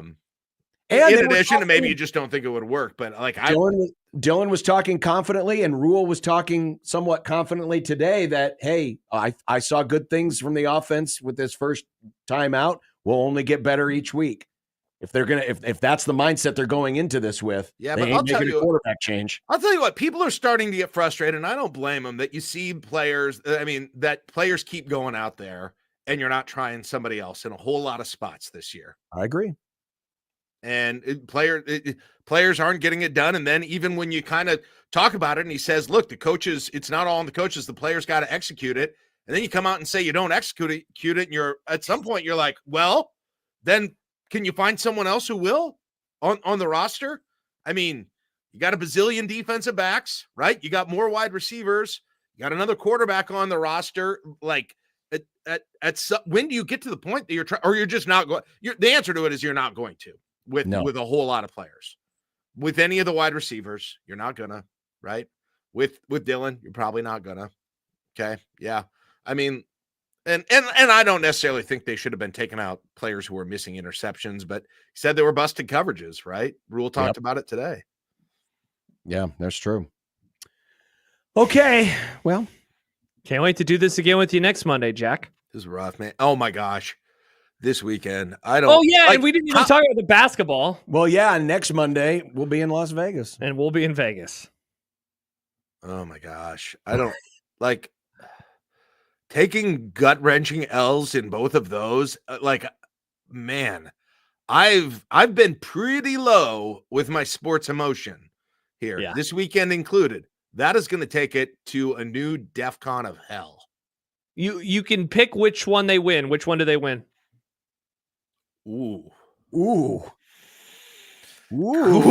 that is surprisingly hard. Yeah, I know, like for most of the listeners, it's an easy one. They say football just because football is the number one thing. Yep. But for me, people would assume I would say basketball, but like I feel like the entire status of the football program depends on them getting this win. Yeah. Where I don't feel that way, obviously, about the basketball program, although it would be so fun. No, it would not. It would be so fun. And next Monday, you guys are in Vegas, you said, next week? We're in Vegas. Are we still doing this? Yeah. We're on the air from Vegas. We're still doing videos, too? Yeah. Oh, yeah. Okay. Yeah. We'll be at Circa. Just in case. You want to come and join us? Kind of, yeah. Come on down. I looked at the weather. It's going to be in like the 60s. Yeah. So basically here. By the way, I looked up the weather for Saturday. In Vegas? No, for here. Oh, what's that? Like 30? It's actually mid-40s. Football weather, baby. But at least very it's windy, sunny. Though. And not very windy. It won't look like today, which is Seattle. Yeah, this sucks today. I think I would take, man, I'm not saying I would be happier. Like, I would be more celebratory. But I think it's a need thing. And I think I'm taking the football win. Need to get to 6, in the words of Bill Moose. Jack needs to breathe easier. And he wants John to be happy. Exactly. Look at that friendship. Wants me to be happy. What a guy. What a guy. But if it goes the other way, that's fine too. No, it's not. Jack Mitchell here from Nebraska, not making a bowl. You heard it here first. Rooting for Wisconsin. Well, I'm getting something. There's a quid pro quo there. I'm getting something too out of that. Right. Can you believe this? Yeah. There it is. Over under women's basketball versus Creighton, men's basketball versus Creighton, football versus Wisconsin, volleyball versus Wisconsin. How many out of the 4 is Nebraska getting? You'd set the over under at 1.5. No, I think you set it at 2.5. Ooh, right. The women are gonna. I think Nebraska women would be a favorite this year, although Creighton zoned them recently. In basketball? In basketball. I think the Nebraska women will be a favorite in hoops. But Creighton zoned them and they're at home. And then Nebraska volleyball would be the favorite over Wisconsin, obviously. Volleyball could play King Kong. It doesn't matter. See, so that's why I think you set it at 2.5 because you're banking on those two, and then it's just you go over. Yeah, under. 2.5's the line. I think 2.5's the number. Maybe that's a prediction that we do on Friday. I'm seeing like the Vince McMahon meme with every win on that one, right? You know.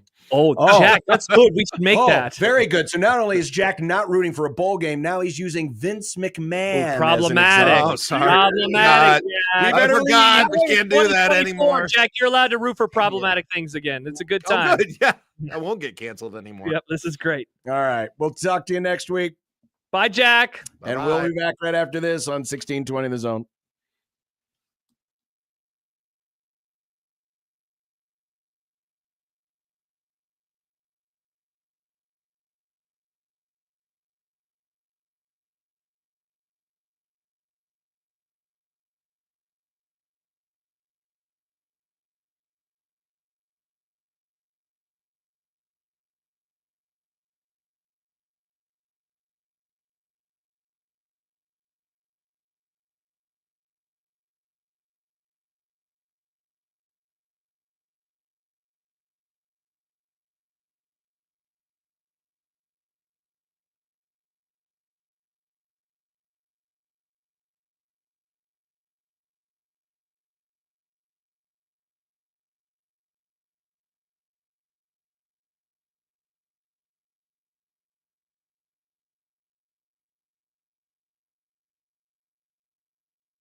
We are coming up on one of the blessed holidays on our calendar and the most disrespected holiday on our calendar. Oh, what? And that is Thanksgiving. Oh, I love Thanksgiving. Thanksgiving's amazing. I almost said delicious. Which and I guess.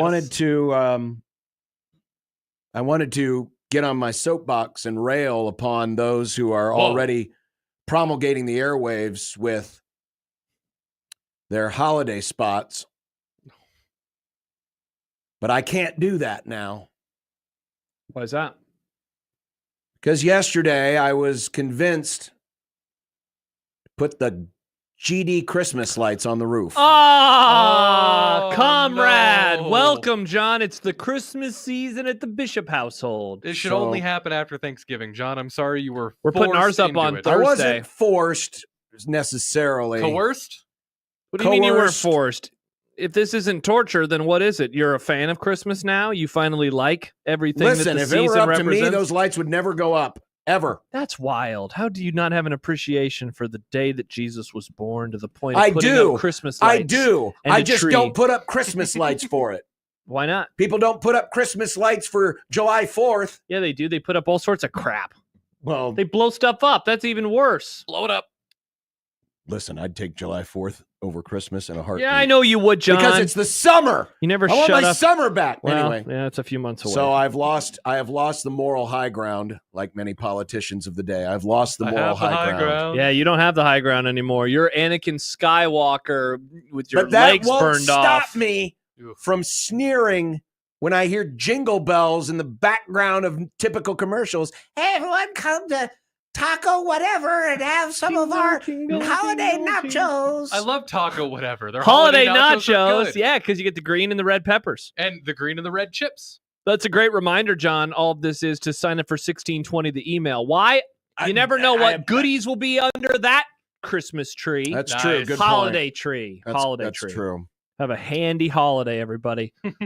Well, this is the point in the Grum that we point begin out. talking about the game itself. Yeah. Nebraska's defense. Yeah, not good. No.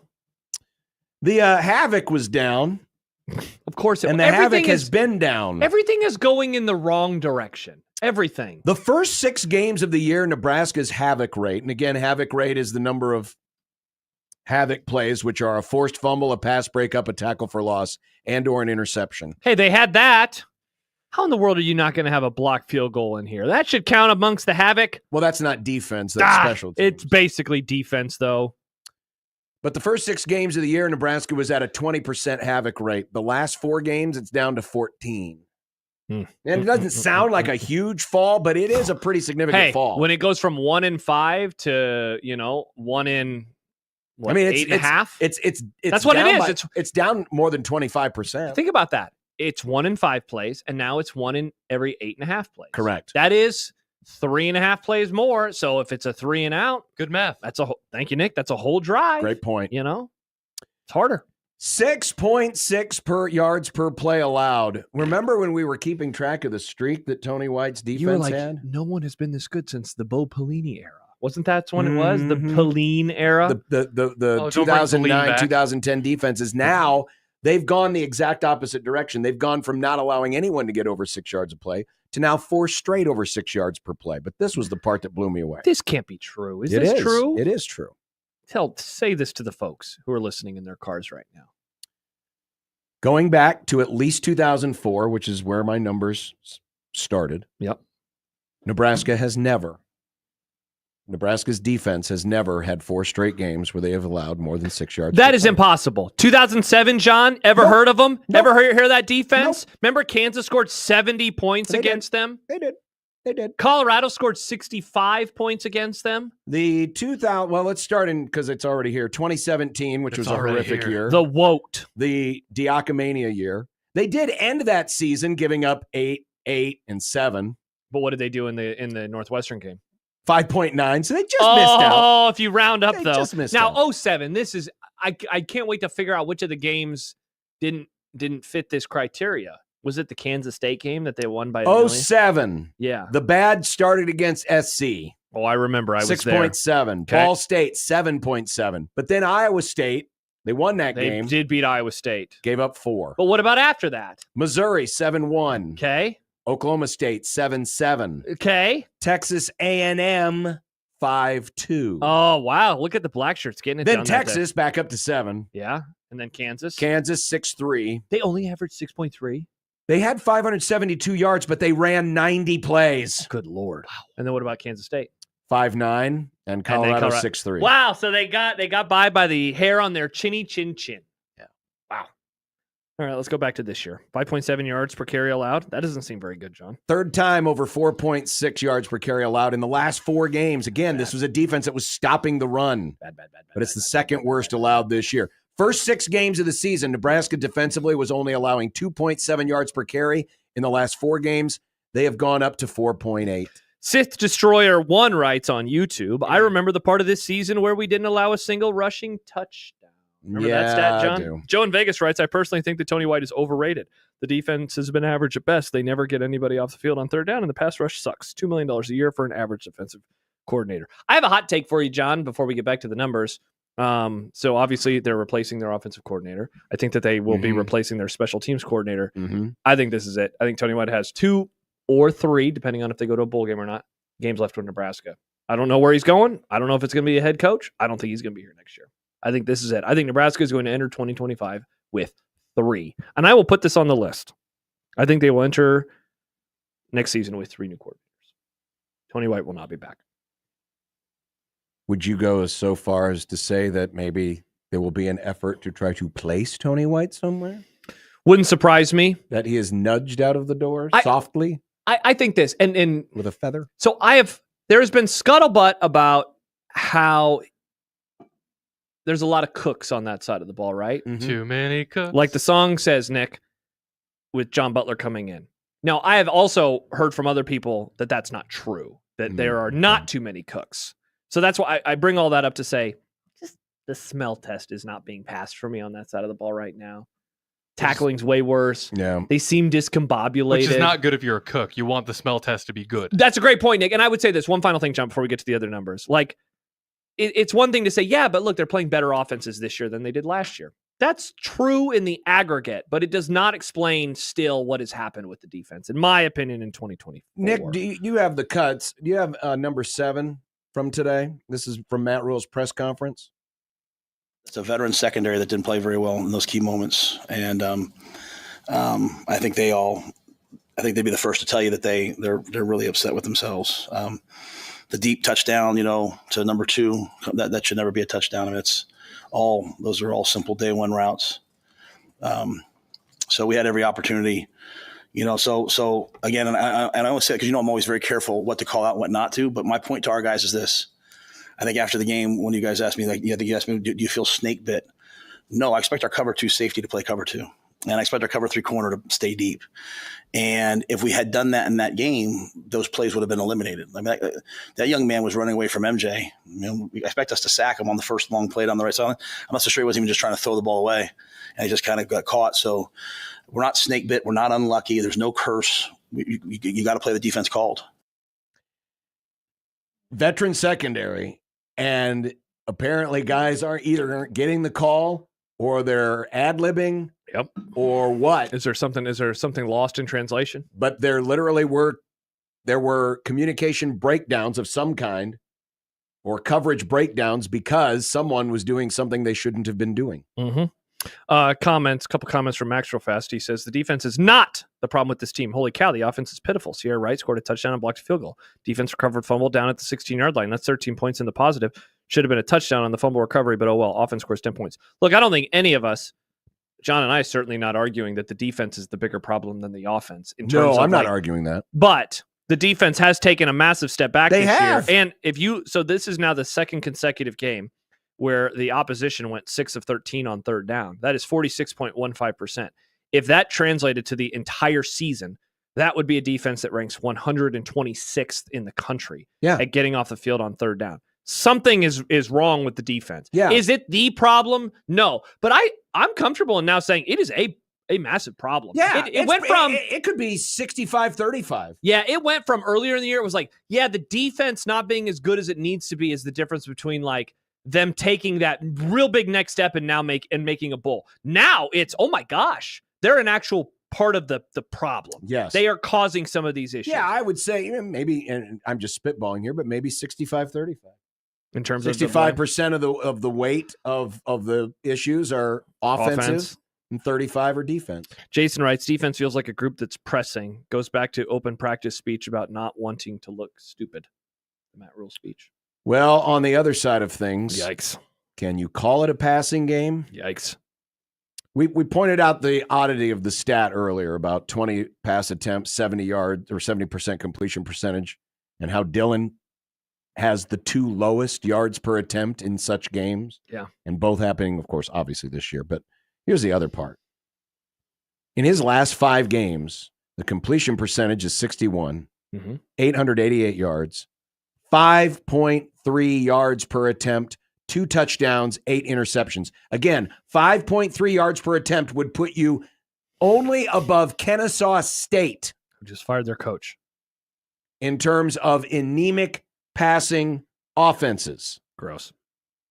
It would be worse than Michigan. Gross. Who has gone through 3 different quarterbacks and come back around and played another one.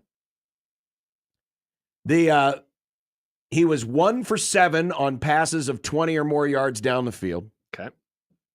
He threw only 3 intermediate passes of 10 to 20 yards, and he completed 1 for 16. 25 of 27 throws were 10 yards or less, and 150 of his passing yards came on those throws.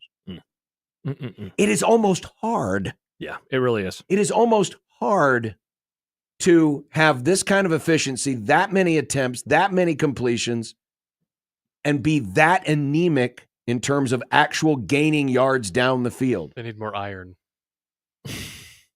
They combat anemia. They're basically long handoffs. Yeah, seriously. It's an extension of the run game, but not in a good way. Which is a nice way to accentuate your offense, but it's not. It shouldn't be It your shouldn't offense. be the offense. Yes, it should be a part of it, but not the only way you gain yards. Speaking of the run game.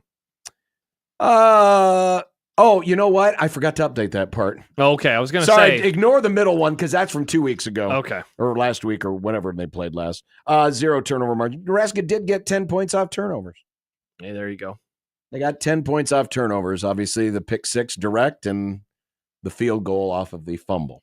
Mora the Worst writes on YouTube, yeah, the defense isn't the problem, but it is when Rule's philosophy is for the defense to carry the team. Well, is it that? I don't think it's that philosophy anymore. They switched offensive coordinator. Yeah. Brian says, I agree with you, Max, for what it's worth. Defense, not the problem. The problem is that the defense has to play perfect because offense isn't scoring more than 14 or so. Yeah, but here's the thing.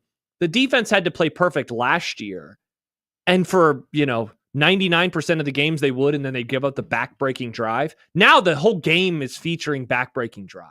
Mm-hmm. They'll get stops, right? Like, again, they had their moments. They got a couple. They got the takeaway. They get the pick 6. They get the fumble.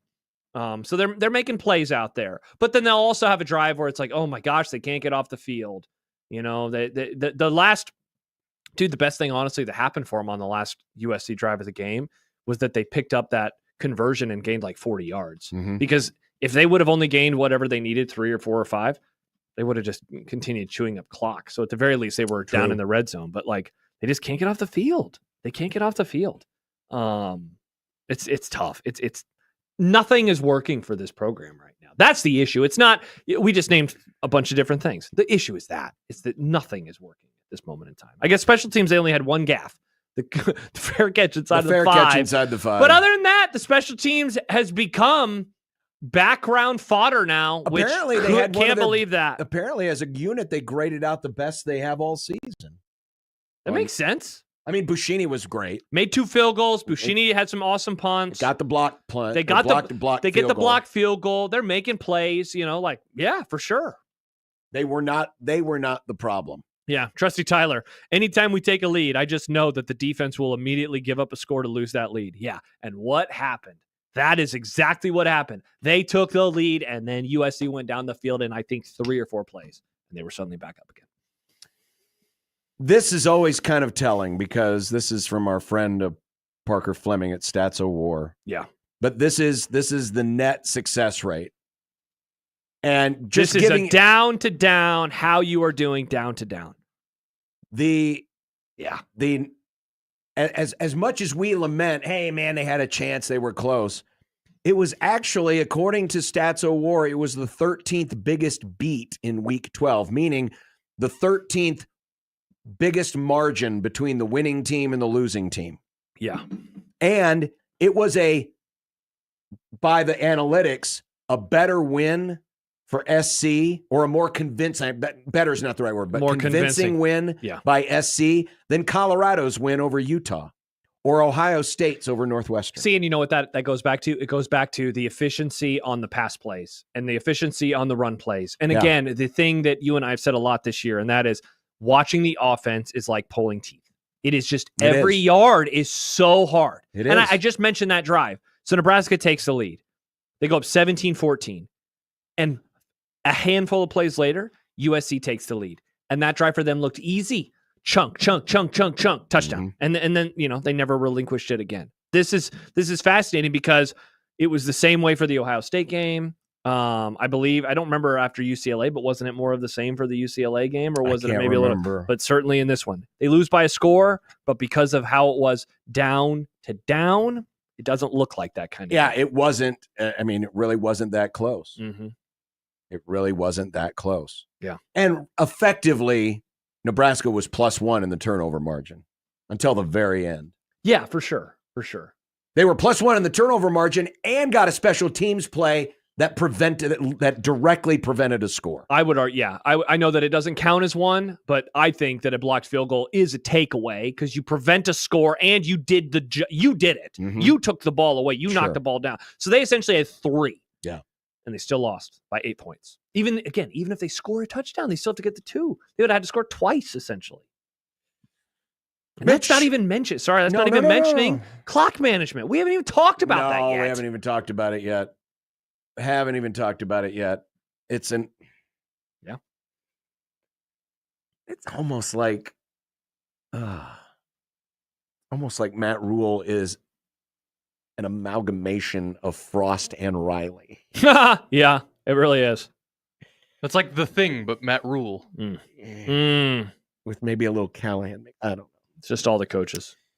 Sometimes Matt Rule does kind of say the same thing 3 times in 3 different ways. Oh, you think so? Yeah. We're not snake bitten. Well, this isn't a curse. When you talk a lot and you have long answers, you do tend to cycle back around to the same thing a couple of times. It's almost... That's the nature. Give him a beast. podcast. If only that was a thing he could control. Word economy. Nice. Mitch Sherman will join us next. Let's do it. On 1620 The Zone.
Mitch Sherman of The Athletic joining us. Hello, guys. The intent that he had in putting this staff together will overrule all of that, no pun intended. Yeah, you've got to get bigger and bolder every time, right? Call Mitch. Call Mitch. Call Mitch. Call Mitch. Mitch.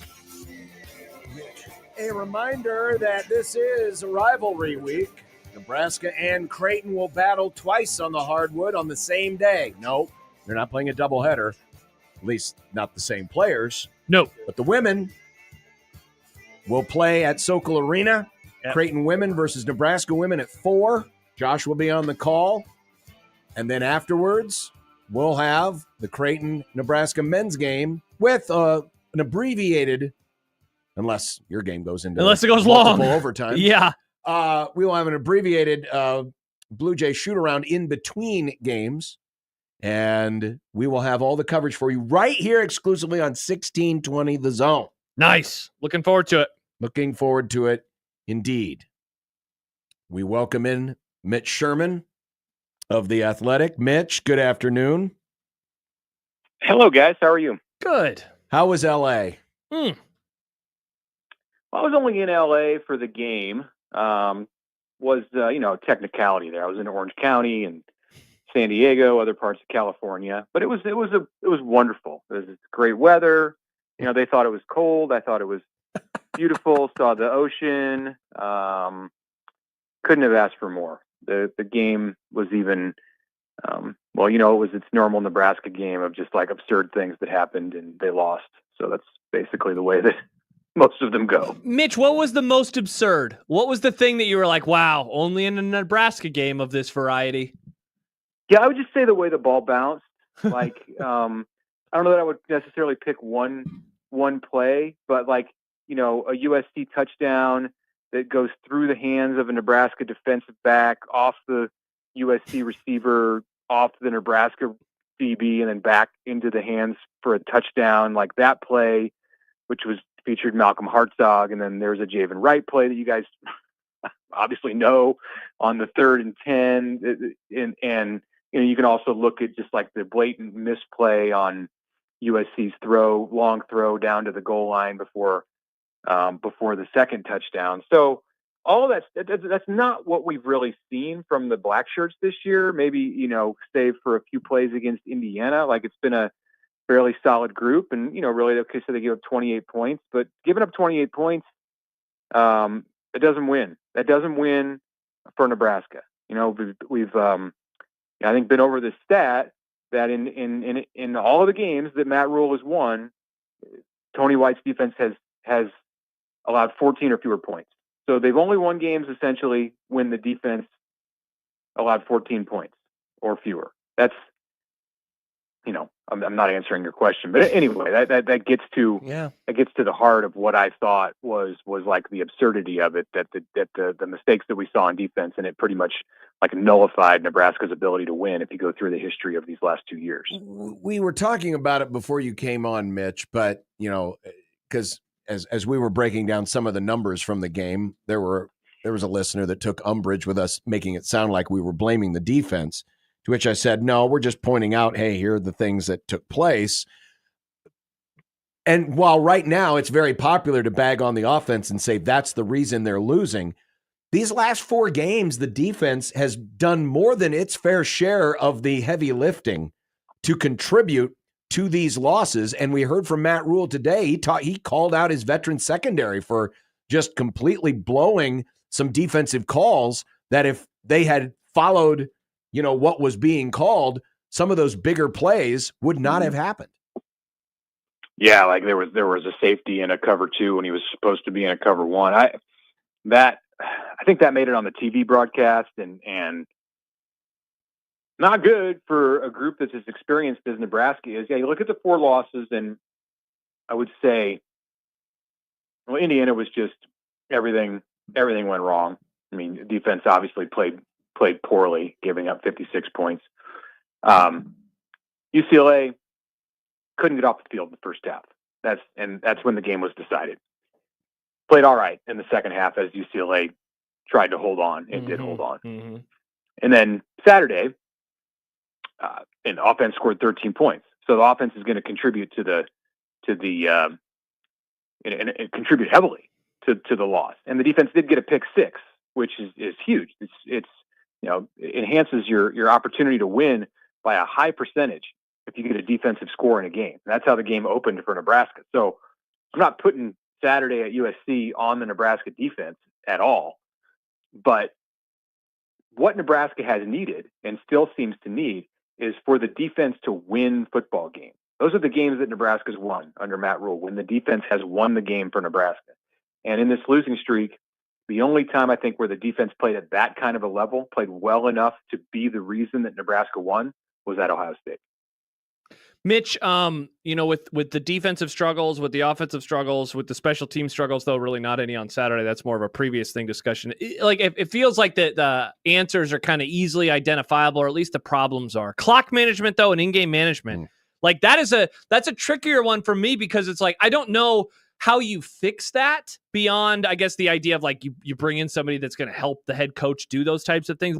How does that get better? Because that is something that I thought really showed up, dare I say, in the worst way possible so far in the Matt Rule era in 22 games, with especially what happened on that final drive, but also with the fake punt to not fake punt to offense to punt, like all of that stuff showed itself in a negative capacity as well. Yeah. Hey, don't let the special teams entirely off the hook. They did catch a punt at the 4 Yes, yard they line. did. Yes, they did. Right. Thankfully, it didn't result in anything, but yes. But yeah, on the clock management and game management, I mean, I guess you could bring in a consultant to help with that. Here's what I would say about the second to final drive that had the fake punt, or the considered fake punt, as you mentioned, Josh, and then the timeout. And the big thing there was the burn timeout. Yes, and that came in to hurt them on the last drive. So I will give them some room on that one, because I think the issues were, I think a contributing factor to the issues there were that this was game one for Matt Rule and Dana Holgorsen to work together. And it was, I think there was some unfamiliarity there between the two of them with how that situation might work. And the result is Nebraska had to take a timeout. I think as they go forward, if they go forward beyond the next 2 to 3 games, that'll be something that works itself out when these guys have had an off season to be together, and you'll see them operate more smoothly in a situation where, okay, it's 4th and 3, we've got a fake punt called. Wait, I think we'd rather be in an offensive situation. Now we've got an offensive play called, but it's dependent on USC being in a certain defensive look. Okay, got to take the 5-yard delay game and just go ahead and punt. They just kind of had to suck it up and live to see another day, not make a big mistake, not turn it over on downs, at least get your yardage in the punt. So I kind of give them a pass on that one, because this was the first game for those two together, although it was costly. It was costly to lose that timeout. At the end of the game, 2 minutes and 45 seconds, you're at the 25-yard line. You've got a timeout and the 2-minute timeout to work with. That's unforgivable to get down in a situation where you're near the goal line and you have 3 shots at the end zone, 3 balls to go into the end zone, yet the game ends after a first down throw. Like they should have had 3 more. They should have 3 more plays minimum to be able to take shots at the end zone and like get at least get to 4th down. Like 2 minutes and 45 seconds with 2 timeouts is an eternity. Yeah, and some of that is on the inexperienced quarterback. But the offensive coordinator and the head coach have got to be able to manage that situation to not put Dylan in, and he's in his 10th game too. Yeah. But to not put him in that situation where there's even a possibility of throwing the ball into spots where you're not going to move the chains and you can't get out of bounds. Like there were 2 or 3 plays on that drive that didn't take a timeout, and the clock just kept going. I mean, they got like 16 yards in the first minute and a half of that possession, which is it can't happen. No, can't happen. Dylan has been a talking point. We've looked at some of the numbers, and the regression is there. so many short passes, not many deep tries, and the ones that weren't great throws. Obviously, one of his interceptions came on one of those.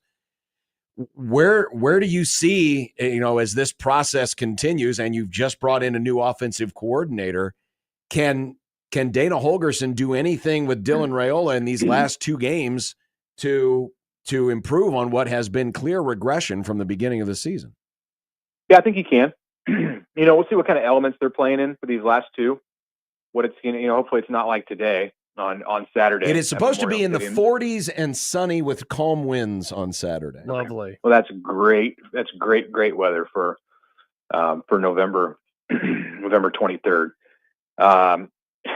Who knows what we'll get on Black Friday at night? If we're being blessed with 40 and sunny in Lincoln on November 23rd, we'll probably get like 7 degrees and snowing on Black Friday night. But whatever, let's take that out of it. I think Holgorsen can help him. I think now they've got some film to go over with this system, and I think they'll probably talk and have already probably talked before the USC game about the need to find ways to get bigger chunks, like the continued passes to running backs in the flat, and stops for no gain, stops for 1 yard, especially in these situations where you're trying to manage the clock. Those, it's almost better to spike the ball, throw it out of bounds. It is. You need to get bigger chunks of yardage. Like he's, a few things contributing. One, he's not entirely healthy and hasn't been since early in the season, but it's something that quarterbacks deal with, and he's a big guy and he can take punishment. I mean, he's one of the rare Nebraska quarterbacks with 2 games left in recent seasons who's made it this far without missing a game. I mean, you think about all of the times Nebraska's had to have a backup start a game. Dylan has been durable in that sense, but the punishment that he's taking I think is showing, and there's a toll that you see on his ability to go down the field. He's a much more accurate thrower and precise thrower than what we saw on several of his throws in that game on Saturday. And then just like the hesitation, like some of the confidence issues I think that he's feeling right now in the pocket. That also is something that they can address it, but I don't know how much of that you can fix in when you don't have, any extra time. That'll have to be something with him that he works on between his freshman and sophomore year. Mitch, looking at the game on Saturday itself, it's funny now looking at these last 3 in totality where one of them had a new quarterback, the other will have a new offensive coordinator, that being Wisconsin, then whatever the hell Iowa has at their quarterback position on Black Friday. Like, just what a weird way to end the season. What did you make of the Luke Fickell move to fire Phil Longo and, a game that I'm guessing we're all thinking it's probably going to go down to the wire and it's going to come down to which team doesn't make a stupid play or two. Like, what does this news do for how you view this one? Yeah, although you kind of wish sometimes that Matt Rule wouldn't come out and predict that on the Monday press conference. Yes. This game is probably going to come down to the last possession. How about you say, I think we're going to win this one by 4 scores? Or at least internally to your team. Yeah, this game's going to be decided by 4 touchdowns. I would love to win this game by 4 touchdowns, and I'm sure he would. But it can be a self-fulfilling prophecy if you tell everybody that the game's going to come down to the wire. Like, yeah, it probably will. And if they get up by 10 points, it's like, well, hey, we're doing too much here. Like, we need to get this thing a little closer. It's supposed to come down to the wire. Head coach said so. So I'm joking there, but I do think there is kind of a mentality in the Nebraska program, like the best outcome that it could have is a game that it wins on the last drive or in the fourth quarter. And like, there are better, more comfortable outcomes that are possible, especially against, and Nebraska's a 5-5 team, but especially against another 5-5 team that is working with the quarterback who didn't start the season at that position. And now an offensive coordinator who's coming in and has never called plays. I don't know. I mean, it's going to be an ugly game probably. And Matt Rule mentioned a week ago that we're like entering this time in college football now with December being the way it is and just all of the changing forces in the sport where you're going to see more of this. Like, you're not going to see head coaches wait until December to make changes like this. And now here we are where with USC, it's a personnel move With Nebraska, it's a coordinator move. With Wisconsin, it's a coordinator move. I don't think it's a coincidence that Nebraska is running into all these situations late in the season. It's more prevalent in the sport than we're accustomed to have teams that are trying to make dramatic things happen in the month of November if they're not having the ideal season. And at Iowa, it's much more injury related, but who knows? Like you said, what Iowa's offense is going to look like. It's been good with Sullivan at QB for the most part for the last few weeks, but he's gone, so he's out. So I don't know. They could just probably put Caleb Johnson play him at Wildcat the whole game, and I think they'd do all right.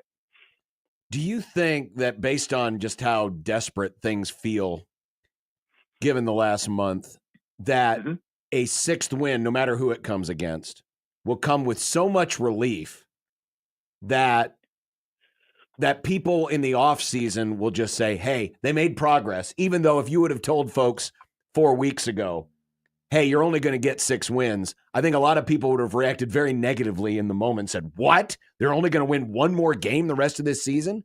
Do you think things have gotten the bar has been lowered so much because of how this last month has gone that it's going to change some of the talking points of next season? 6 would feel immensely better than 5. That true. I'll say that. And I think for a lot of fans, there would be some euphoria about winning a 6th game, especially because it has to come against Wisconsin or Iowa, which would be somewhat fitting for Nebraska to get over that hump against one of those two teams, the two teams that in the last decade have tormented Nebraska the most. Wisconsin being number 1 on that list. So I mean, there would be an initial just a lot of happiness and relief, yes, about getting the 6 wins. And then when the bowl season's over and you move on into January, I don't know how much different it really is. Like if you go 1-5 in the second half of the season versus 0-6, it's a little bit better, or maybe you're 1-6 or 2-5 based on the bowl outcome. It's better, but it's still going to be viewed, no matter how this thing goes now, short of Nebraska just rolling to 3 wins here from this point on, it's really going to be viewed as a disappointing season and an extremely disappointing second half. Yeah, I've been thinking, Mitch, about what the offseason is going to be like around here. And I mean, you've been covering the program for a couple of decades. I've been doing this show with John for over a decade now. Dare I say this, I feel like is going to be amongst the most like people not buying into anything that they do that we have maybe ever seen, where every single move, coaching announcements, player personnel announcements, every move is just going to be met with this, like, call me in September. And like, it's easy to say that in the midst of a losing streak, but man, I really do feel that way. That's the direction it's headed. I'm sure there'll be some points though, where the old off-season hope and optimism just reaches its normal levels, or like something that's just short of its normal levels. I mean, and that would be really hard. It would be hard. It's hard to imagine if Nebraska loses these next 2 weeks and is 5-7, and that there be anything in the off-season that would get people who are like realists to be happy about much. But there'll be a promising transfer who comes in.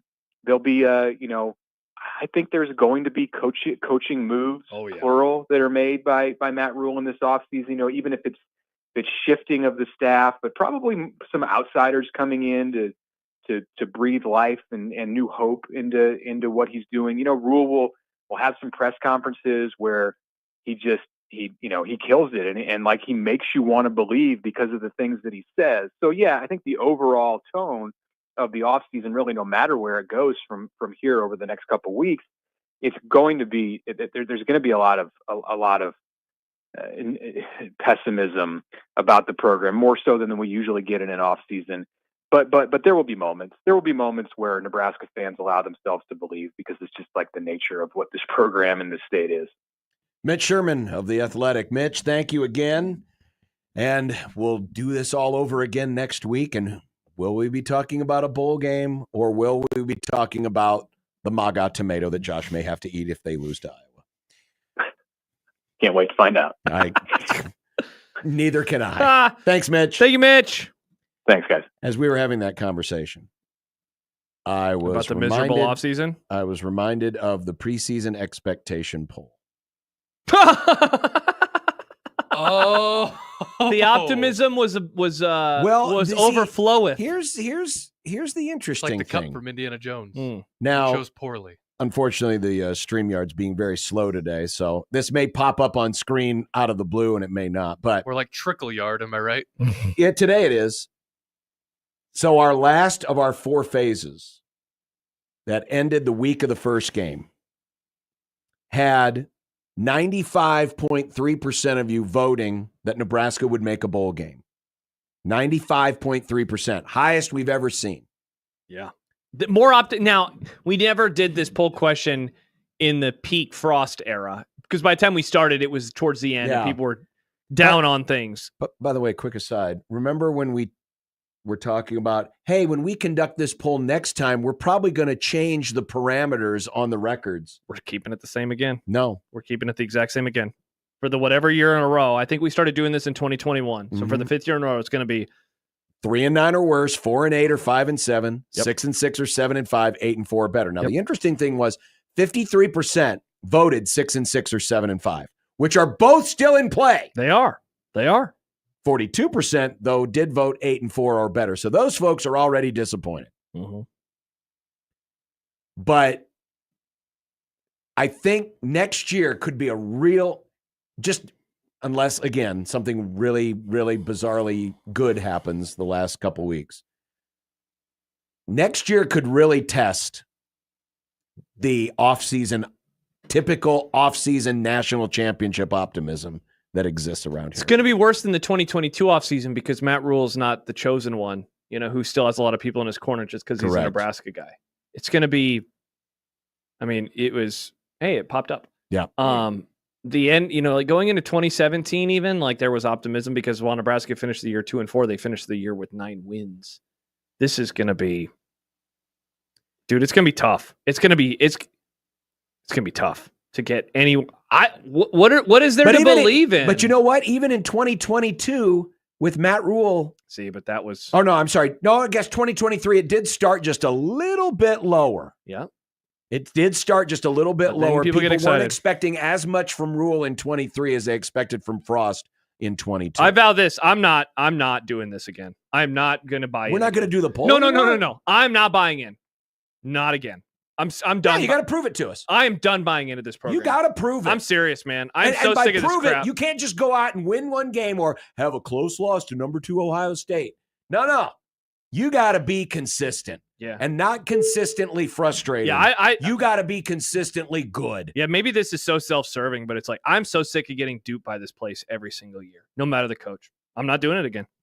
There's no reason to buy into them until they actually do it. No, they got to prove it. Maybe it's Saturday, maybe it's next Friday. They got to prove that maybe they're good. it's they next prove November. That they're competent. Not buying in until they actually do winners. it. I'll pick them to win some games, and then I'm going to pick them to lose more than they win because that's what this program does every single year. This is who they are now. Until they actually change, this is Nebraska football. I'm sick of it. Well, it's not only that, but it's the continuation of a really bad streak. I mean, a really bad streak. And that is this program has now clinched its 8th straight losing season in conference. 8 straight losing seasons in conference. They were last above 500 in league play in 2016. Thus the reason why Mike Riley's on the graphic. Because he's a winner.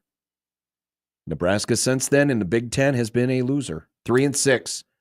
3-5 in 2020, only because it probably didn't play a 9th game is the reason why that record's a little bit better. But this is the longest streak in Nebraska football history. That's right. It's a longer streak of losing conference seasons than the so-called dark ages of the 40s and 50s. And just to put this into perspective. Yeah. Nebraska basketball, who we've always just, they've always just been kind of there and never a great program. We just assume that People always talk about them like they have literally always been just bad. Yeah. Because they don't have the tournament win, but they're just straight up bad. Yeah. Nebraska basketball's longest streak of losing conference seasons is 10 straight. Okay. But that was from the mid-50s to the mid-60s. Nebraska football is just 2 more years away from tying that mark. Wow. And you know what? We are annoyed and all frustrated by the lack of divisions because the tiebreaker scenarios are going to be stupid and goofy. But I will say this. It really does show where you are. Because finishing in 5th in the West or 6th in the West, like that's not a good number to be because you knew that there were. But it sounds better than 14. Sounds way better than 14th place. This is the one silver lining. It's not a silver lining, but the one positive, I guess, for me is like it really does show who your neighbors are. This is the neighborhood that Nebraska is living in at this moment in time. 14th place. 14th place. And they would have been in the same neighborhood in these other years too. This is not like, oh, wow, this is an outlier. No, they'd all they went 1-8 in 2021. They would have been in 13th or 14th or whatever it was. However many, teams had that same record in the conference that year. Man. I also looked up Iowa. Iowa's longest streak is 8 years in a row. That was in the 70s before Hayden Fry. And just for giggles, I looked up Kansas State. Yeah. Oh, yeah. They had some rough goes. They have a mark of 16 straight years of losing seasons in conference play. That was in the 30s, 40s, and 50s. Oh, when the ball is at the wall. There's a song that says, "Whoa, we're halfway there." There you go. So that's already been clinched, folks. Can't even these next 2 wins would not have. And that's. I'm happy you said that because I was thinking the same thing. It's already it doesn't clinched. matter. It doesn't matter what. It's already clinched. You have guaranteed yourself a losing record in Big Ten play for the 8th consecutive year. There are kids in school in 2nd grade that were not alive. Wow. When Mike Riley took Nebraska to a 6-3 Big Ten conference finish. Or I like thinking about a 10-year-old who is now in college. It's like 10. You're such a tiny little baby. And now you're in school. Now you're in college. So you're on your own. Around 8 years old is when you kind of acquire your sports identity, right? Yeah. It's in that range, yeah. What team do you think kids are pulling for in this state? They can't be pulling for Nebraska because kids are drawn toward winning teams. Yeah, Georgia, crap like that. Georgia, Oregon, Bama. We always talk about it. Michigan. And there's plenty more room for it. And I was going to say, we got a lot of responses. We'll get a lot of responses, and we'll take some of those responses, and we'll discuss more. And rest of the show, it's pretty much just us now. Us and you. And this damn fly in the studio. Yeah, the fly. This fly's triggering me. Go away. Coming up next, we're going to break down the MLB 2025. This is what happens. We would literally never do that. When we allow Seattle to come in here and invade our weather. Our flies are coming inside. I don't want to hear any more bitching about, oh, it's so dry. We didn't get any rain. We're getting all the damn rain we should have got last 2 months and this month. It's driving me crazy. People don't know how to drive in the rain. 16-20 the zone. Nick Grum for Circa Sports Iowa. 1 week from right now, we will be back at the beautiful Circa Resort and Casino, home of the world's largest sportsbook experience. Less than a week from now, on Sunday, you will be part of that experience with us, but from the comfort of your living room anywhere in the state of Iowa. The Circa Sports Iowa app gives you all the hospitality of their sportsbook in Las Vegas at your fingertips in Iowa. That's because every single aspect of the app is run by the main sportsbook in Las Vegas that we will be at. No chatbots, no AI, real life people. You can follow along with all the same things we're following with, even though we're half a country away. All the tight money line splits, in-game lines that update every break, and props are just waiting for you. Let's look ahead to some of those pro football lines on Sunday. The Bears, plus 152 to beat the Vikings. The Packers, minus 146 over the 49ers. And if you want some points totals, then John's Rams and the Eagles are sitting at 50.5 right now. It's never too early to lock in your picks for game day. Download your new favorite sportsbook experience. Download Circa Sports Iowa today. If you or someone you know may have a problem with gambling, call 1-800-238-7633.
want to read a comment that came in from John right before we went to break. He's right next to you. Why'd you Not write a that comment? John. John writes on JTech Instructions on Twitter feed, how much of an impact has Cignetti's success had on people's thoughts about NU and Rule?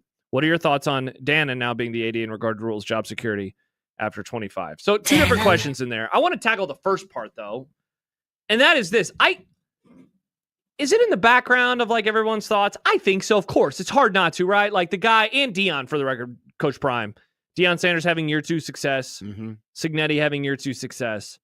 But I honestly don't know if that is where a lot of the frustration lies. I think a lot of the frustration lies, honestly, John, I think a lot of it lies with this email we got from Bill. Gentlemen, I used to enjoy listening to Matt Rule speak, but have learned that he is nothing more than a used car salesman. Ooh, Thank you. The used car salesman line. I think a lot of people are frustrated because the progress isn't being shown, because the team looks discombobulated, and because the thing that you like about him is grading when you're not winning football games. Oh, of course. So, like, Cignetti's success is definitely, like, annoying for people because they're like, they didn't want to be told it was going to be a slow build, and then it is, but it's even slower than you thought. And then you beat a team, and now they're the favorite to win their conference and go to the college football playoff, the Colorado Buffaloes. They are the favorite in the Big 12 now. So, yeah, all that stuff's annoying, but I really do think the majority of the frustration, though, is internal. It's about what Nebraska is, not what other people are. Well, yeah, there's definitely an element of the Cignetti success, and certainly it does get thrown about when people vent their frustration, saying, well, look at what that guy did at Indiana. Look at what Deion's doing at Colorado. So I think it's like it's adding a little, Tony Chechery's, a little Cajun seasoning to the dish. It's just adding a little more spice. But I think the general frustration is that it feels the same. Yes. It feels the same. Last year, after losing to Minnesota, one of the biggest things that people were like, man, this is just like last year. Yep. This is just like last year. Not and that while, they lost, it's and how they while lost. we had to talk a lot of people off the ledge, especially after the Colorado game. Yeah. And say, this is ridiculous. Why are we talking about the F word after game 2? Yeah. The building frustration is that over the course of this skid, it's feeling very similar. And maybe part of that's a little unfair because losing never feels good. Losing never feels good. But it is in how the way they have done it.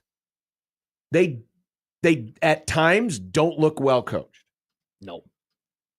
At times they look disorganized. I'm getting a lot of body language experts in my timeline. Yeah. Talking about, how SC was all motivated and pumped up and our sideline looked dead and flat. And again, a lot of these things, it's confirmation bias. Oh, for sure. 100%. By what you're already feeling, and then you're looking for those things. And so I can't put 100% weight behind that. But it does feel the same. A lot of the same issues. Game management. That's a Riley thing. Turnovers. I mean, that's common to everyone. I was going to say that's an everyone thing. Bad quarterback play. That's an everyone thing almost, right? The defense not coming up with enough stops. And just the weird things that happen. The deflections, the pinball deflections that happen. The pinball deflections, all of these things. It all feels very similarly. And then we eventually go down the same paths of, well, who's to blame? What's to blame? How do we cast blame to this? And I've heard it from all directions. It's the media's fault. You guys pumped this guy up. You predicted an 8-win season. It's your fault. I even heard a call, and it was getting some run over the weekend on the message boards. There was a call to our postgame show, Big Red Overreaction, from a booster, I'm using air quotes, who once claimed that they were a Texas booster, but got disenfranchised with Texas 20 years ago and became a Nebraska booster. Well, that sounds stupid. And this person was actually trying to blame you. Who? The people. Nick? The most important voice of all? The main thrust of this was it was some 3-minute long call, and it was about, man, you guys, you need to donate more to NIL. That's the reason why you're losing. This program's got 13 million, and this program's got, and Nebraska's only got 7. First of all, nobody knows any of these figures. These figures are kept under wraps. No, the only people that know them ain't sharing them, because it's like the mafia. Nobody talks about what goes on behind the scenes. But they're actually trying to say, well, this is your fault. You guys need to donate more. You're not getting enough players. Nebraska's got players. They do have players. They should be better than 5-5. They should be better than 5-5. Yeah. I will not allow people to blame the fans for all of this. Yeah, I'm so tired sometimes of there's becomes this discussion that it's like two different discussions. One, are they recruiting well enough to beat Ohio State? No. Two, are they recruiting, well enough to beat other teams? Yes. Yes. Who cares that they can't beat Ohio State? That's so far from my mind now at this point. That they're not competing in the upper crust. No, that doesn't matter at this point in time. No. That doesn't matter at this point in time. Adam texts into the show. Fans are frustrated with what NU is and not what others are. People only bring up Indiana and Colorado because of Nebraska's struggles. If Nebraska was 7-3 with 2 wins over a combination of UCLA, USC, and or Illinois, we wouldn't be having this conversation of looking at Indiana and Colorado. Where the fans' frustration is that we're 5-5 and don't look any different than it looked under Frost or Riley. Nope. Despite being told by Rule and Alberts, we were headed in the right direction. That's why people are frustrated. Nothing looks different or improved over the last 6 to 8 years. Again, it does. It looks the same as it has for a while. That's the issue, is that it looks the same. And so, the fact that we have gotten so far into the show today, and we barely mention, except in passing, the clock management stuff. But I feel like that, and we got a weird tweet from Dan who says there are 2 sides to the clock management scenario. Will you guys vow to never complain if or when Nebraska scores, but leaves a minute or 2 on the clock, allowing the opponent to get into scoring position? Man, I don't know how you watch what happened on that final drive and not think, because of all the other history that we have with him so far, that he struggles at it. I mean, the whole fake punt, the fake punt scenario was just, that was someone that was caught up in their own thoughts and just completely lost in the sauce. I think Happer said it today on his show, where Rule is, Schaefer said this to him. He compared it to blackjack, where he goes so off of feel that he never sticks to his own principles. Mm-hmm. I don't play blackjack, but the scenario he laid out was you have a 16, and you have to decide always, are you hitting or are you staying on 16? Because that is how you operate. Either you're aggressive and you're hitting, or you're conservative and you're hoping that the dealer screws up. I think that's how I understand this. Yeah. And I thought that was an apt comparison. Because you either go for it or you don't in that scenario. But to do what they did and to waste a timeout and to then still end up punting, it just, even if the reasoning was sound, we didn't have the look for the fake punt, so we decided let's bring the offense out there. Then they don't get the look that they want, so let's take the penalty and then punt it. Even if the reasoning is sound of hey, you don't want to give them the ball at the 40-yard line. I understand it. Mm-hmm. It just looks discombobulated. It doesn't look like you know what you're doing. And that's not to mention the 16 yards that they went in a minute and a half on the last drive. They had 2 timeouts as that drive is unfolding, and they get down to the 20-yard line, and they still have 2 timeouts, but there's 17 seconds. You can't do anything with 2 timeouts and 17 seconds. But you know what you could have done with? You could have done something with 1 timeout and 45 seconds, because they wasted so much of it at the midfield area. If the emailer or the tweeter, wherever it came from, if they're trying to imply that Nebraska, they're trying to take as much time off the clock so the other team doesn't have a chance to score. Nebraska's not in any position right now to dictate when it scores. They're having a problem scoring, period. That's an excellent point. They are not of that level. They are not playing at that level of football where they can say, okay, now we're going to dial it back because we don't want to leave any time for Patrick Mahomes. Yeah. No. Yeah. They are not in that position. You got to score first. They need to score when they can score. Yeah. If it's 1 play or 10 plays, if it's with 1 minute left or 1 second left, They are not in a position. They are not that advanced as a program, as an offense, to be able to do that. Excellent point. Excellent point. So anyone who think it was bad. But here's the other thing, going back to the clock management and being aggressive or not aggressive. So I was listening on the way in. If I get a chance, I like to listen to the other radio broadcast. No offense to Greg and Damon, who do an excellent job, but I just like to get You want to get the vibe. I like to get a different perspective. Pete Arbogast, who is a friend of the Grum, we've had him on before. I was listening to him. Mm-hmm. There was the sequence that happened when Dylan slid early. Too early, yeah. And they had a 4th and 1. And if my memory serves, wasn't that around the 40-yard line? Yeah. They were stunned that Nebraska did not go for it. Yeah. And I'm thinking in the moment going, that's kind of interesting. You got this new offensive coordinator. He is aggressive, but Rule decided. I think it's because there was too many yards that they had. I think he was like 2 yards, a yard and a half, 2 yards short. I think it was It was like a really long yard. It was a long yard. It was a really long yard. But then you transpose that against the scenario with the whole punt and taking the timeout and thinking about a fake. So you go from, hey, I am standing on 16. Mm-hmm. In the first half, I am standing on 16. But in the second half, it's now I'm hitting on 16. Exactly. But then right before you say hit, you say, pull back, and then it costs you a timeout, and it costs you precious time, and it makes you look silly. It's why. And there wasn't even an attempt to draw the other team offside. Yeah, it's why. Instead, it's Dylan standing behind. See, you know what that is? Center in shotgun, just holding his hand. You know what? You know why? You know why? Because I think he thought that they were going to get the penalty, which is funny because in the end you took the 5 yards, so it's like might as well try to get him to jump offside. Is he worried that they're going to snap it? Is he worried that there's so much confusion that Ben Scott is just going to snap it to him and they're going to be screwed? But you know what? It's why, and I know we're just kind of jumping all over the place right now, but it's why like what Dan Campbell does in Detroit. You love because he sticks to his guns. He's consistent. He did it in the NFC Championship game. It bit him, but that's Dan Campbell. Look at Dan Lanning. They do a fake field goal at the end of the game. Now, I think if you're going to go for it on 4th down, just have your offense out there. But that is their ethos. That is how they operate. That's how Dan Lanning has gotten this team to 11-0. That's how Dan Campbell has gotten his team to 9-1. The best start that the Lions have had since the 50s. And they're crushing people. Because that's how he operates all the time. Nebraska, I don't know what their ethos are because they don't have a similar one across a game, let alone across an entire season. Well, we thought they did. And then last week, Matt Rule decided he's going to blow up his ethos and hire a guy he's never worked with before. Mm-hmm. And just bring him in and say, well, we're going to try this because I'm out of ideas. Yeah.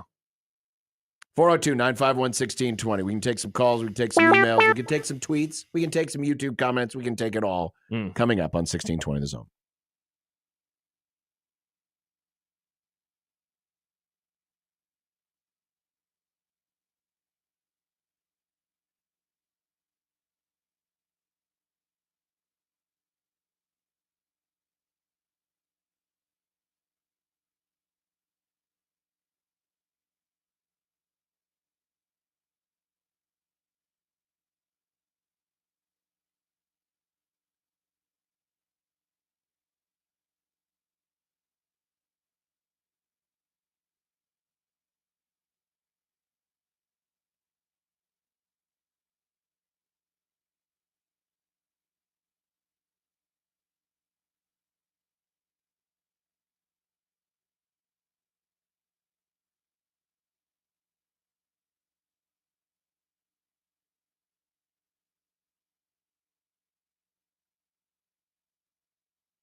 window.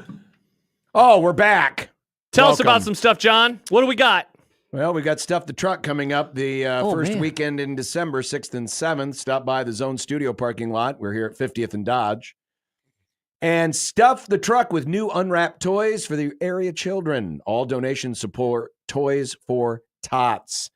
If you can't make it on either the 6th or the 7th, you can drop off donations anytime, Monday through Friday, 8 to 5, now through Tuesday, December the 10th, here at our studios, again at 50th and Dodge. Are we doing the Grum outside? Nope. No? Why not? How come? I thought you were all cold. We were all cold last time. I thought No, we I had didn't think you'd want to heaters. do it again.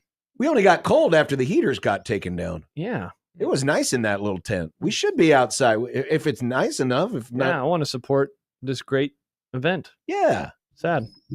Let's This do will it. be inside. Let's do it. Okay, I'll let the people know. I mean, again, All right, as we're long as the outside. weather's not hideous, yeah, let's do it. It's brought to you by Woodhouse Chevy and Molina Healthcare of Nebraska. We're doing it for the kids.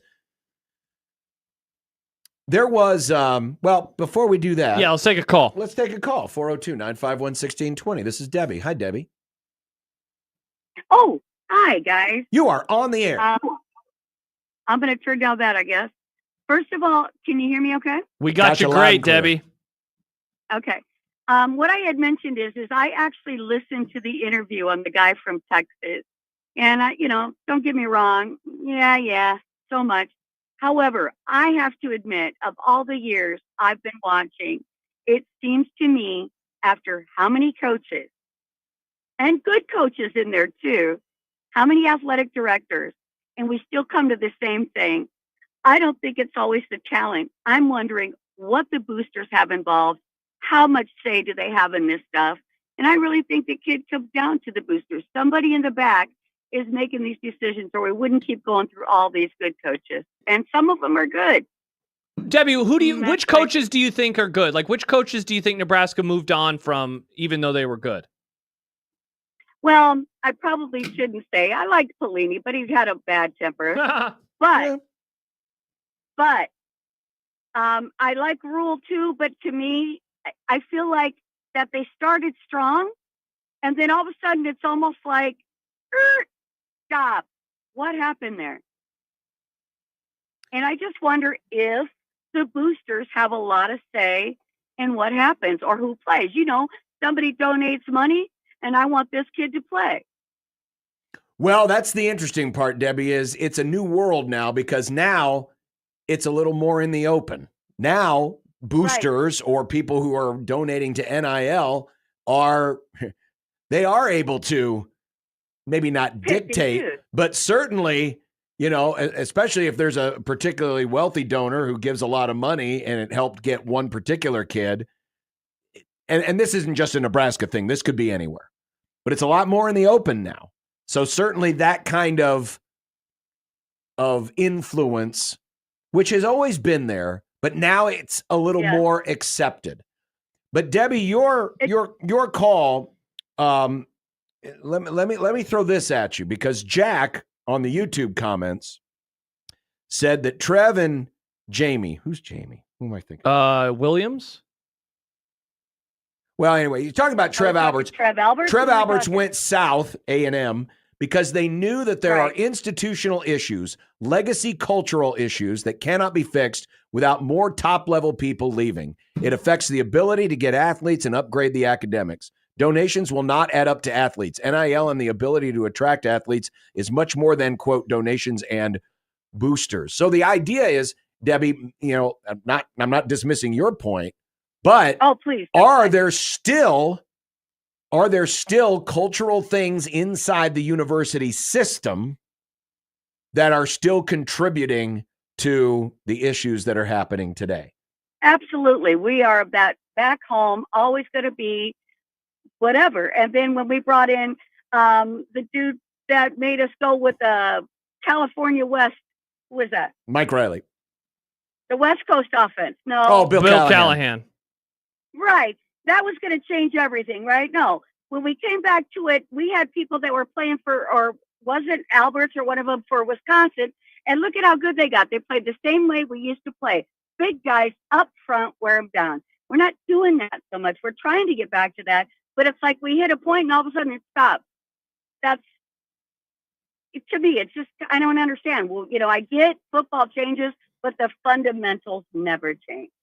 Debbie, appreciate the call. Thank you, Debbie. Thank you. Theo agrees.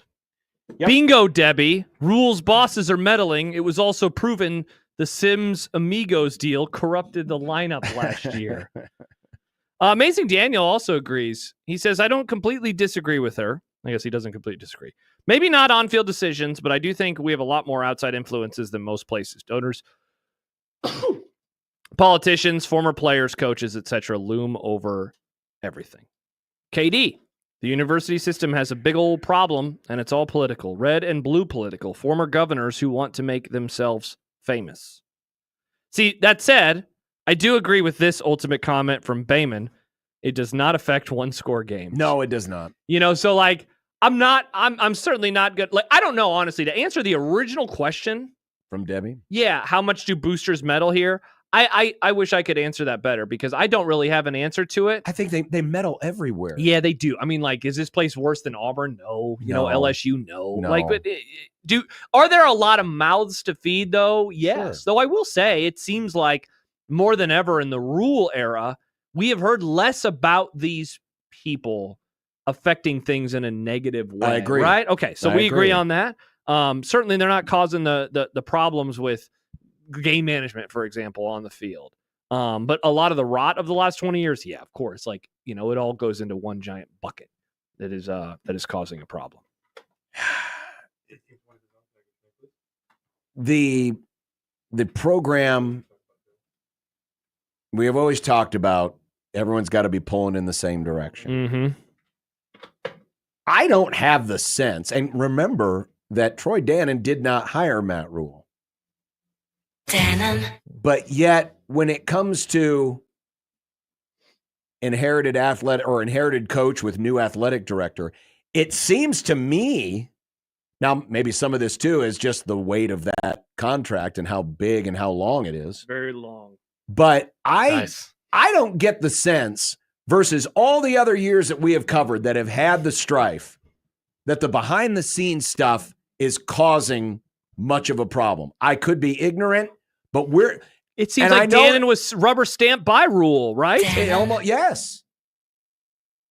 And that the whole, presidential thing, you got a new president now, that I don't sense that is a huge deal. And as far as, the other politics with, the relationship with the governor's office, the regents, all that other stuff, at the end of the day, I don't think that affects whether or not you're making decisions on fourth down or not, or which player you're going to get or which players you can get. Remember, if you're thinking about this, and I'm not trying to get political here, but if you're thinking about this in red versus blue, most of the successful college programs in this country are in predominantly red states. Bingo.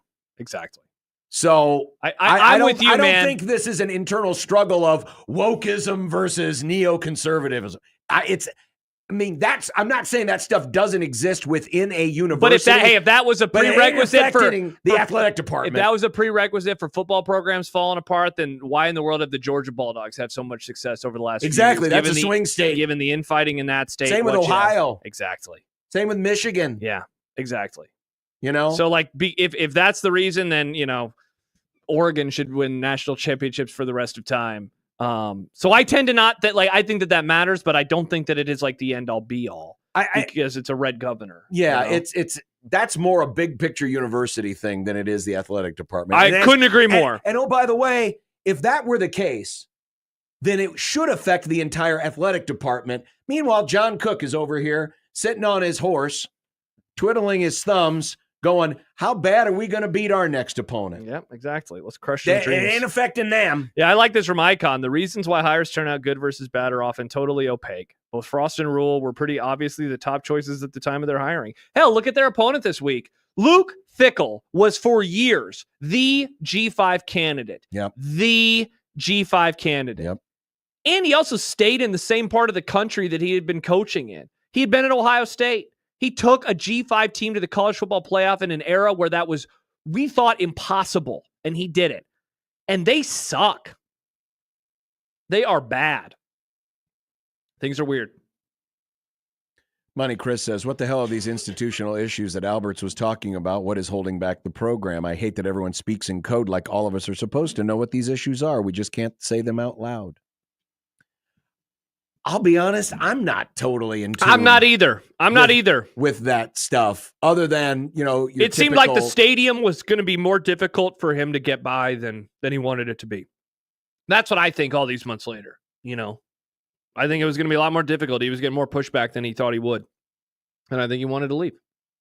But maybe I'm missing something. Yeah. I really don't know. I wish I could tell you. Mm-hmm. But I'm not buried in that. Mason Daniel. Yep, and they're still going to beat us. That's the thing. They are a tire fire right now. They just fired their OC. They actually fired him. And that was a coach that people like the minute he was hired were saying, you're stupid. Why are you bringing in Phil Longo to run this offense in this league? And all those people ended up being proven right.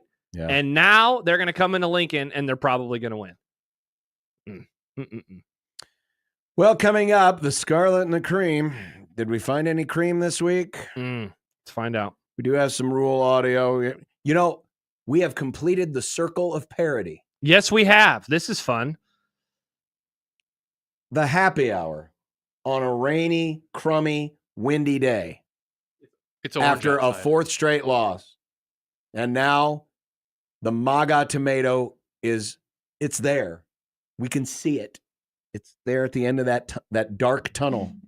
Josh's MAGA tomato. 1620 The Zone.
would be nice to have a boat. Throw. It would be nice to have a boat. Throw. It would be nice to have a boat. Throw. It would be nice to have a boat. Throw. It would be nice to have a boat. Throw. It would be nice to have a boat. Throw. It would be nice to have a boat. Throw. It would be nice to have a boat. Throw. From your mom. The happy hour is on the air.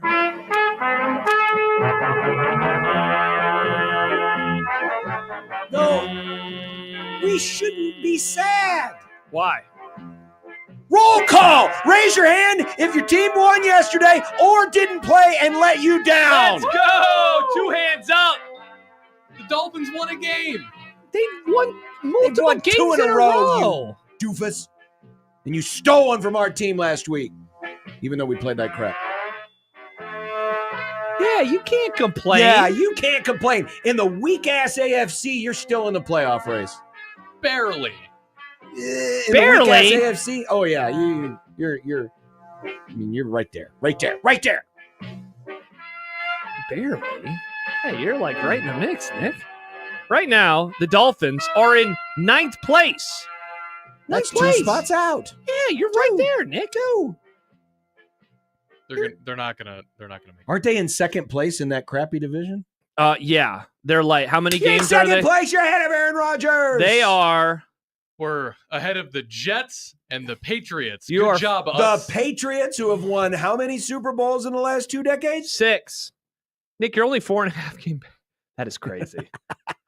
Oh, the Bills, Nick. The Bills are good. If only you would have listened. Congrats The to Bills the are Bills good. for being Congrats the to best the team in Bills. that division. No, Congrats to not the for being the Bills. best team in that division, for being the best team in the American Football Conference. You mispronounced the Pittsburgh Steelers. Dun, dun, dun, dun, dun, dun, dun, dun. Who called that, by the way, 2 weeks ago? What? Somebody on this radio Amazing program Daniel, probably. called that the Steelers would beat both Washington and the Ravens and emerge as the biggest spoiler in the AFC. I mean, I said they were going to beat the Ravens. Yeah, it was Amazing Daniel. Shout out to Amazing Daniel on calling that win. Shout out to me! Oh, you? I said it. Asian Joe, Fairweather Finns fan Nick. Is that why he's wearing his Rockies colors today? He's moved on to baseball, right? Nick has seemed so emo and sad today. What's going on there, Nick? Yeah, Iowa didn't let you look, down. Look outside. It's crappy. Yeah, you're not even a Crappy Nebraska outside. fan, though. Why are you in Yeah. such a mood? Yeah, you should be happy. You're almost done with your big project. By the way, we mentioned Stuff the Truck. We will be outside at Stuff the Truck. Can't wait. Can't wait. If the weather allows for it. If the weather allows for Can't wait. it. Yeah. Well, should we do it? What? Cream in the clear? Oh, no, it's not the cream in the clear. It It's the should be the cream in the clear because this You program named could this use segment? because this program could use some steroids. You They named could this use segment. some good old fashioned Yeah. cheating. Wow. You're not wrong there.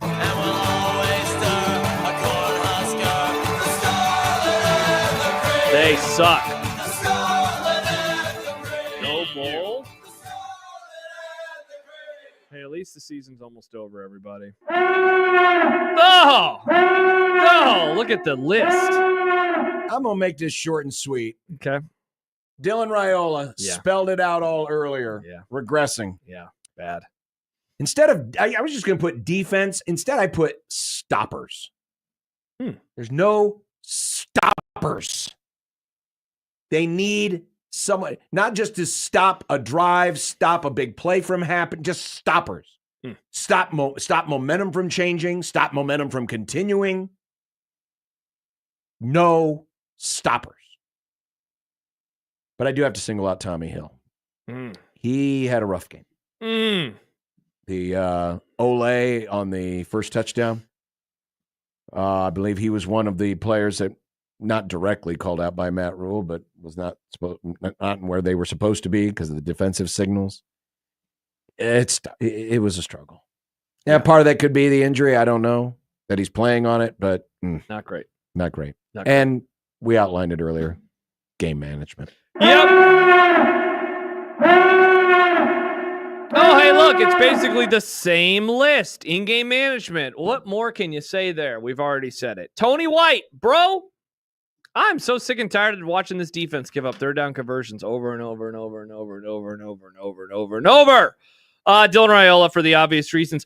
I wrote down dudes. What was the thing that you had? I had stoppers. Dudes is the entire team equivalent of stoppers, but where are the dudes? Where are the plays? Or the players, rather? You know, like, look, I don't want to compare Nebraska to the best team in the AFC, the Buffalo Bills, but fourth down. Again, you mispronounced Pittsburgh Steelers. Fourth down, Bills need a play. What do? They give the quarterback is their best player. He's going to have the ball every single time, but he keeps it.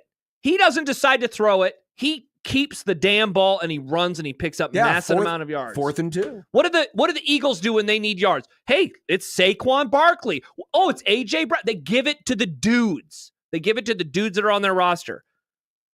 Who are they on Nebraska's roster? Who are the dudes? Maybe they don't have any. They probably don't. And then on defense, when they need to get a play, they make them occasionally. The actor? They do have dudes on that side. Yeah, and we'll talk about a couple of them in a moment, I'm sure. But, they just don't have those guys where it is end of game, end of drive, end of half, whatever, end of blank situations where they need someone to make a play. And that guy can make a play. They don't have them, and it's really frustrating. It's gene creaming time. It's cream in your jeans. No, Rick, you need to say something different. Something on your own. You're gonna cream. Unlike last week, I did bring up, at least, or 2 weeks ago, I did bring up some people on the cream team. Good. Janiron Bonner. Yes. Oh, yes. 100%. Look at them getting him involved. Got him involved. That's one noticeable change from one coordinator to the other. Oh, yeah. Brian Buschini. Hey, he punted the crap out of it. He continues to punt the crap out of the ball, continues to handle some tough snaps on special teams, get it down, get John Hole in position to make the kick. And Sierra Wright. The actor? He tried his damnedest. He made get two the big touchdown, made another big play, tried to get the team motivated. He was motivated for that game. He wanted to show up his former teammates. Dude, he made massive plays. 2 massive plays that if they would have won, those would have been the MVP. I mean, they were the MVP plays in a losing effort, but those were the MVP plays. Yeah. It's gene creaming time. My turn? Oh, look, it's basically a lot of the same players. Look, as always with this segment for the cream team, I grade on quite the curve when it comes to running backs and receivers because you have to. You have to. I had Wright. I had Bonner. Let's go with Mr. Banks, Jamal Banks. 5 catches. I was hoping yards. that would be your dog. No, well, Mr. Banks hates football games. My goodness. He just goes back and forth between the bedroom and the living room, because there's so many noises and so many it's gene probably time. Curse words, and he's just very annoyed by everything. Wait until the Cowboys suck so much. Like, who cares anymore? But during Eagles games, he's in and out. But yeah, Banks, he made some catches. It was nice. Emmett Johnson, I did see this. I will say this in defense of Emmett Johnson, in defense of the running back position that is still a thing at Nebraska. He had a little shift to his game on Saturday. A little shift. Looked like it. It's like in Days of Thunder when they shift. No, it's nothing like Days of Thunder. Nothing like that. I've never seen it. It doesn't work. That's not a little shift. That's a lot of shift. I'm just assuming it. It doesn't. But yeah, I thought he was solid. So look, curve grading. It's what I have to do every week with the cream team on offense. But if we're gonna give it to Bonner, who had 3 catches, I don't know why Banks can't have it for 5. Because he's supposed to. That's what he's supposed to do. Hey, maybe they'll get the ball to him more on those 5 Saturday. catches equaled the catches from all the last 3 games combined. Yeah, hard to argue with that. But I guess, yes, finger clap for finally showing up. Joe in Vegas. Oh, wow. Hi, Joe. Welcome to the happy hour.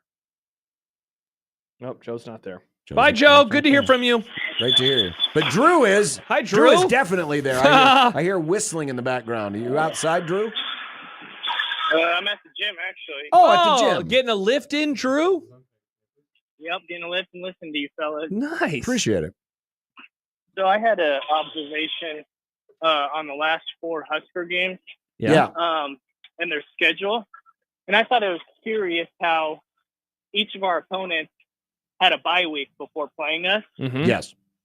And we only had that for 2 of them, I guess. But yes. Indiana and USC, yeah. Yes. At all, but yeah.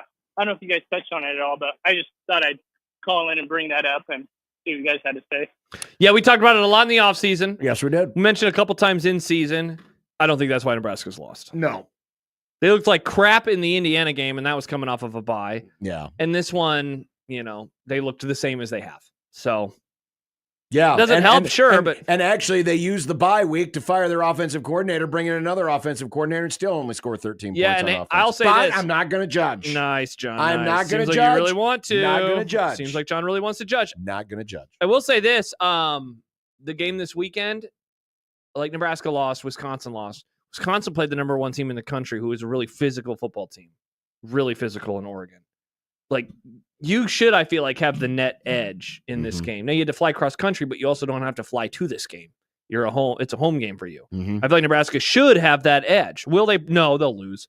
But they should. I feel like they should have the edge in this one. Oregon could beat Wisconsin twice. They could. Will they? Again, probably not, because that's not how things work. But, they could.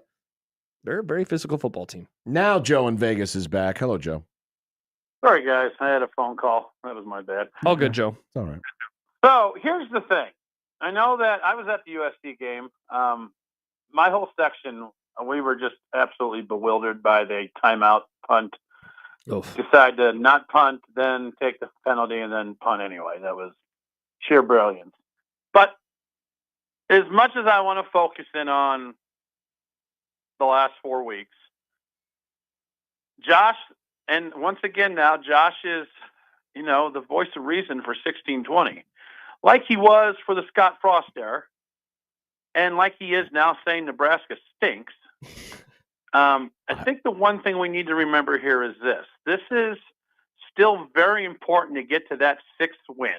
Yeah. And because if they don't, Josh has to eat the MAGA tomato.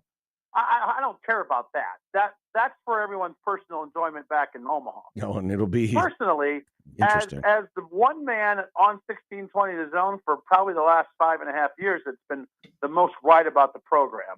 If anyone deserves, he's going to literally wear a MAGA hat and eat a tomato because he thought they were going to. No, they're not going to lose the last 7 games. Let him finish. If anyone deserves a merit badge here and should get a freedom line, it should be Mr. Josh Peterson. Thank you, Joe. Good Lord. However, here's where I'm going to be like that clown out in California that gives the whoa pep speech every week. If Nebraska's going to make it to a bowl game, this is the week they're going to do it. If Nebraska, who likes to sit here and claim that they have the greatest fans in the world, this is the week to put up or shut up. This is the week where you pretend it's Colorado again, come to that game like you did in September, and absolutely set that stadium on fire with enthusiasm and everything else. And this is where else I think we should do. And I know that Josh and everyone else is against this. You pull out the all-red uniform. Oh, God. Oh, Joe. You go as crazy as you can. Oh, God. And let's make this thing just off the chains and put everything into it that you can, because we all know if it goes to 5 and 6 and we get to Ames or wherever the hell Iowa plays, we're going to lose that game anyway. Yeah. It's either this week or next week. And John, I'm watching you on the screen. There's no reason to rub your face and take off your hat when I said wear the all red. 1,000 times better. They lost that game. They lost that game. They lost it by 3. And let's remember. One score. Because you and I remember that game. We lost that game because they gave Brian Davis a BS phantom face mask call on that 4th and 3 against Jamel Holloway. And then I think it was Danny Noonan. Called the push off on Broderick Thomas when he was guarding Keith Jackson. Yes, I when he remember. ran down the field and caught that long Oh, pass. I remember. That's why they lost that game. Yeah. It wasn't because of the voodoo curse or all that crap that's going on now down there. Well, the funny thing is, and thanks for the call, Joe. Thanks for the call, Joe. The funny thing is, people used to blame those games on a thing called Sooner Magic. So Nebraska fans have been believing in curses for decades. Isn't it so weird that there was a player named Keith Jackson while the announcer of the game was Keith Jackson? Well, I mean, it's kind of a common name. Yeah, but it'd be like if, the tight end for USC this weekend would have been named Jason Benetti. It just would have been weird. It would have been weird. Would it have been? Well, I mean, it's Jason weird Benetti's as that not game. that common of a name, so that would have been weird. Keith Jackson's not that common. I don't know any Keith Jacksons. I've never met a Keith Jackson. Have you? Have you ever met a Keith Jackson? No. Have you ever met a Keith? Bingo. Yeah. I've never met a Keith. You've never met a Keith? I've never met a Keith. Poll question: have you ever met a Keith? Jake says, "Hey, uniform weirdos, we freaking lose all our games in normal uniforms too." That's true. That is true. We can't blame the uniforms anymore. Now we can Did they win in the definitely blame the surrender whites because they A, look hideous, and B, they always lose in them. But bring back the Noids. Adam says we're back to that calling is out the last time Nebraska beat Wisconsin. Adam says we're back to calling out the fans. The fact they still keep showing up, spending money, donating, calling into radio shows, Yeah, getting see, excited every offseason is pretty unreal. No one should ever call the fans out at this point. It goes back to that caller I can't wait for this reaction. And no, do not. I mean, the fans will show up and they'll be supportive. Give them a reason to cheer. But yes, sometimes you got to give them a reason to cheer. It's like, do comedians stand outside the Funny Bone and say, "You all need to laugh tonight. You all need to laugh tonight. If you don't laugh tonight, this whole performance of mine is on you." Some comedians probably do that. Probably, but not most of them. I'm not saying Nebraska's doing this, but good God, this fan base loves to shame each other. They just, "You're not donating enough. You're not supportive enough. You don't cheer loud enough. How come you can't be like Wisconsin and do that jump around? We need a fourth quarter thing too." Well, they had a fourth quarter thing, and then people like you, John Bishop, didn't like the song, and so you took it away. Because Mike Riley did it. "Let me clear my throat." Dun, dun, dun, dun. I didn't take away nothing. You all can do whatever you want, but guess what? None of that stuff makes you a winner. No. You know it does make you a winner? But you have to give people a reason to cheer. This team needs to get off to a fast start. They need to get them into the game and be supportive. But listen, it's been 8 years of this. Yeah. When you do something typical Nebraska, you're going to hear the murmurs. Murmurs. They're going to happen. Why? Because we're humans. And when we get let down in similar ways, time and time again, we tend to react in similar ways. A lot of Keith conversation coming in. Jordan writes, "Keith is an old's name. Why not Hoiberg? My cousin is a Keith." Kenneth writes, "Toby Keith." And Jordan says, "I have two uncles named Keith." If your last name is Keith, that doesn't count as you knowing a Keith. There was a family friend in Michigan. His name is Keith. There you go. Why is Keith an old name? I don't know. That one. Do you know any young Keiths? I don't know any Keiths. Literally, Josh, our names come from the Bible. No, it's not old in that. You don't have to get so offended by this. I know you're always offended by everything, John, but this is No, I am not offended by everything. I'm offended by stupidity. John, this is a safe space. No, the issue is people aren't naming children Keith anymore. That's why we're saying it's an old's name. It's like Ethel. Ethel's an old's name because kids aren't named Ethel anymore. They're all named Aiden and Jaden. Well, now. that's the funny thing. Caden instead of Keith. A lot of older female names are coming back into like what? Oh gosh, I knew Ethel. This. No, not Ethel. But Asian Joe, Keith Mann. Nick, you know Keith Mann. I know of Keith. I've never met Keith. He sends you emails though. You should meet him.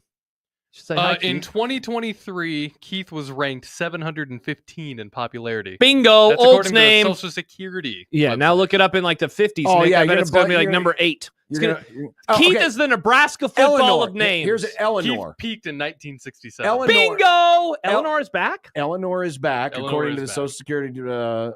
Also, Hazel. Hazel? That's an old name. Wow. No, I'm not. Who's being critical? But that's You're what the I'm one saying. who's mad. No, I'm not Did you hear mad. the stats Nick just had? Yes, Nick, I heard tell the him stat. again. I heard the stat. 1967. Derry writes, most bring Keiths. back steroids and option football. Hey, Nebraska was good in the steroid. And Keith. Bring back Keith. Keith McCant. Wasn't that a football player? Keith N. Keith and McCant? McCant or McCann? We had Keith Endzone Jones. Oh, I remember Keith. Keith Endzone Jones could probably still outrun these running backs today. El Scorcho says there's a 3-year-old in my son's daycare named Ethel. That's what I'm saying. Old names it are sounds back. like old names for girls are coming back, but not for boys, because not we're for still boys. stuck on Caden, Aiden, Bladen, Maiden, Bladen's cool. or Dylan, Billin, Chillin, Aiden. Willin. Noted Wisconsin fan Kyle has chimed in for the first time this week. NU fans think they can individually affect the outcome of the game. It's hilarious to hear people mention the crowd when talking about a key to winning a game. As great as you think you are as a fan base, I promise you, you don't do what you think you do. Wow, now that is some motivation. Kyle says you can't affect the game. Crowds can affect the game. I don't know why Sounds anyone like a would threat. Sounds like a challenge. Yeah, it does sound like a challenge. It sounds like a challenge to me. Kevin Kugler tweets in on the J-Tech Construction Zone Twitter feed. Hi, Kevin. Very cool that John has lived long enough for the names of his youth to come back. How fun is that, John? It's a full circle moment for you. It was like in 1967 when Keith was at the height of Keith's popularity. It was still only 35th. Wow. Ranked. Wow. Keith, it's never been that great. Where was Josh at in 1967? I'm kind of kicking myself now. I didn't expect Kevin, which is another old name. Not of the Bible, though. And not of the Bible. I wish unfortunately, I was watching it on my DirecTV Sunday ticket. Yeah. Oh, yeah. He did. He did the Denver game. Yes, he did. yesterday. Congrats to the Broncos. I could have swore. See, the problem when I'm watching it on my DirecTV Sunday, it doesn't have the rewind function. Yeah. But I could have swore when he read a promo about the Ohio State-Indiana game coming up this weekend, he didn't say it was coming from the horseshoe. I could have swore I heard shoehorn. What? Kevin said shoehorn? It may have been he just kind of blew right through it, and then Daryl Johnston, they just went right back into analyzing the game they were calling. I could have sworn I heard it. But the fact if someone has this audio, we need this. In 1967. But I could have sworn I heard him say they're going to meet up in the shoehorn. Josh was at 723 popularity. You peaked in popularity in 1979, ranked 339. That's it? Yeah. Josh isn't that popular, I guess. I disagree. I'm looking at the Social Security website. By the way, John, I'm going to beat you to this before you see this news during the break and then make fun of me for it. Apparently, a big piece of sheet metal fell from the roof at AT&T Stadium and almost hit multiple people. Oh, no. Whoa. Yeah, everything's so fine and the game is still going to go on as planned, which is kind of a bummer. Now we still have to watch it tonight, but I'm happy. I wonder if that had something to do with the Paul Tyson fight, because they had to that's where the fight was at AT&T Stadium. I wonder if wow. Jordan wants to know, Nick, is that for Josh or Joshua? Yep. So that was Josh. I just redid Joshua. Now that makes more sense. Oh, yes. Yeah. I was also confused because, Yeah. legally, what if your name was just Josh? Yeah. So where's I guess Joshua? it could be When did Joshua peak and how and where was it ranked? Has Joshua ever been number one? The GOAT name? I'm not seeing anything number one. It's been 3 a few times. Oh man. Hey, you know what? I'd take Nebraska It was about in the top 3. 4 years in a row. It was third. 03, 04, 05. Let's go, baby. Johnny Pig writes, is being offended by other people's names the most old take by John ever? Interesting. John? your I'm not thoughts? offended by old people's names. I wasn't offended. I was just bringing up a point that, just because it's Keith doesn't mean it's an old name. It's a good name. But it's a good fine name, but it's name. also an old's name. There's not Young's named Keith anymore. There's apparently enough to still be on the Social Security Department's list. In the 700s. That's like Nebraska football now. Yeah, legally it's still football, but it's not very good. Make Keith great again. Yeah, apparently we need to. We'll play a couple of rule clips when we come back. I have some takes about the About the what? about the rule press conference. All right. Well, let's get to that next. 1620 The Zone.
The harder you get coached, the more we have to then coach. The only one who could ever reach me was the son of a preacher man. If this We're season going to goes absolutely away, murder I you. think it is. I just think grass is better. What's going to be the Open next year? Our kids, they're on an iPad nowadays. It's going to put Nick in a pretty big bind. There's just not a lot of Yes, it will. Run to the hills.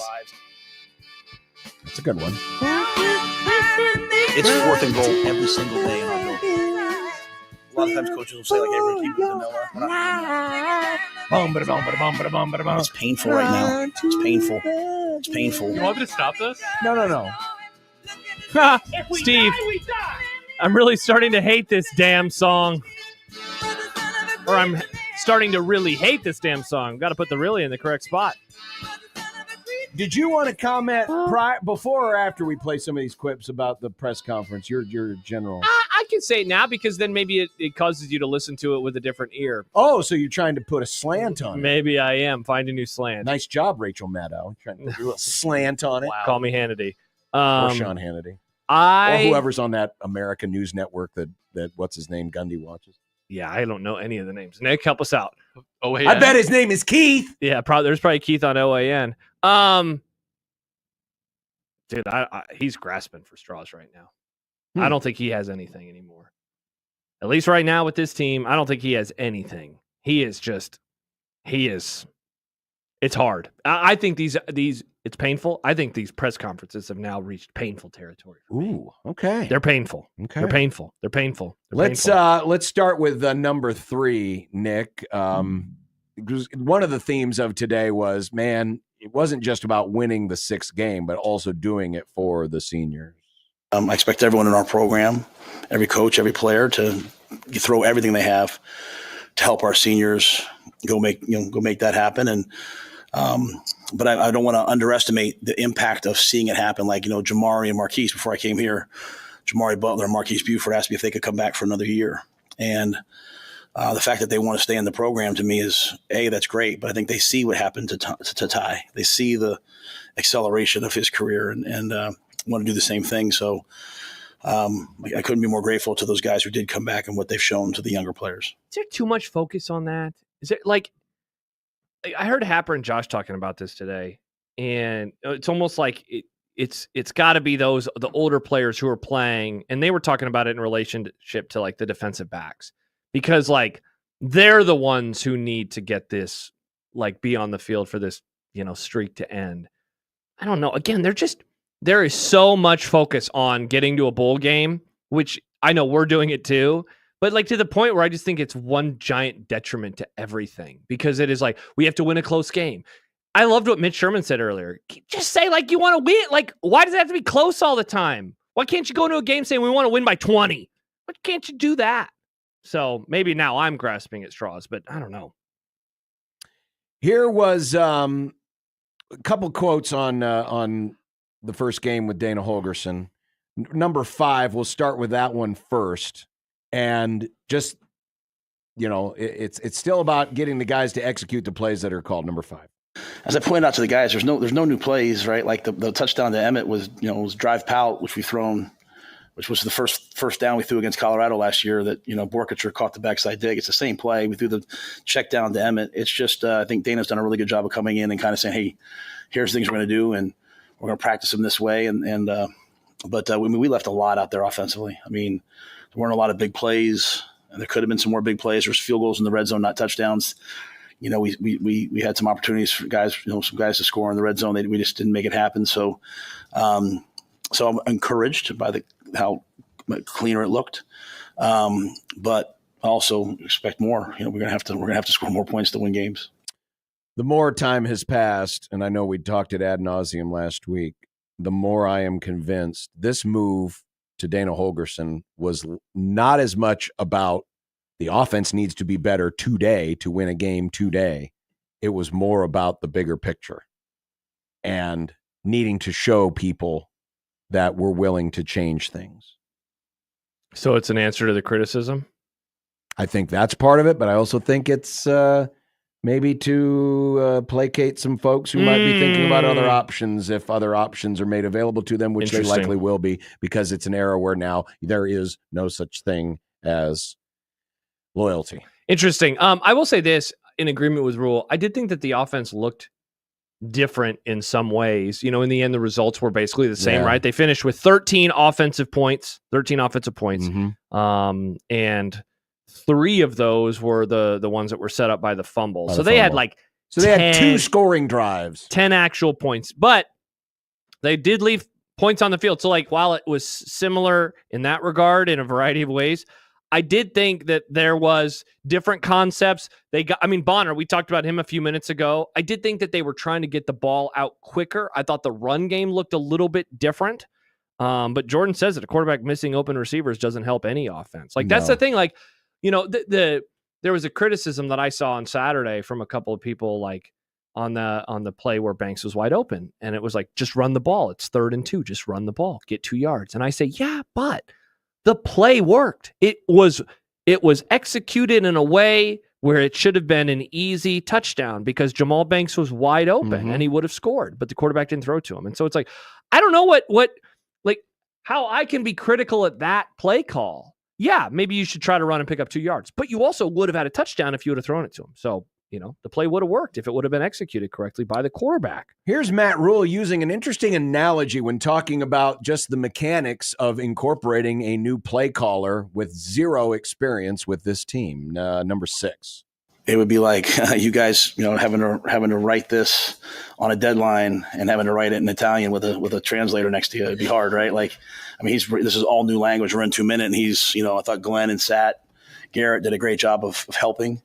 I thought Dana prepared at a really high level.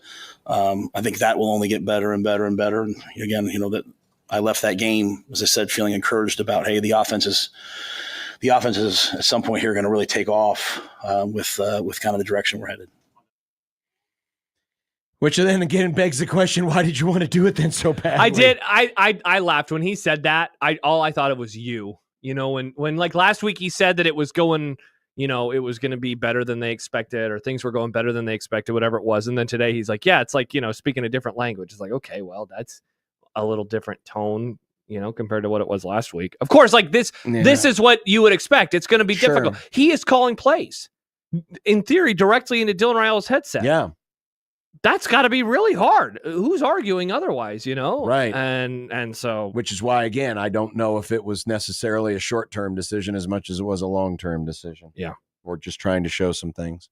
We played the clip earlier about, and this was Rule calling out the secondary. They said, hey, there were some plays, big plays that USC hit, touchdowns that they hit, where we had guys who were supposed to be in cover 3, they were in cover 2, and vice versa. And the follow-up question to that was number 8, Nick. Why are those veteran defenders making mistakes? I think you're playing better teams in bigger moments, more complex offenses. You start looking at what, you're playing these Pac-12 teams. The offenses are more complex than what we saw last year. Some of the offenses we saw last year were like inside zone, RPO, and a couple drop back passes. You're seeing way more. And so, when you're facing really talented players with a complex offense, one mistake can be a touchdown. At the same time, I also expect our guys to regroup and play it better. So there's some of what we heard today. We might have a couple other things that we'll play later this week, and because he did have a pretty long, dare I say, speech at the end talking about this being the end of an era, and that is we're moving into the roster limit era. And the true walk-on, and the true walk-on is going to be a thing of the past. Mm-hmm. And Nebraska's going to have at least 29, maybe 30 guys do the senior day walk next week. And a lot of those guys are going to be guys who in future years will not be on this roster.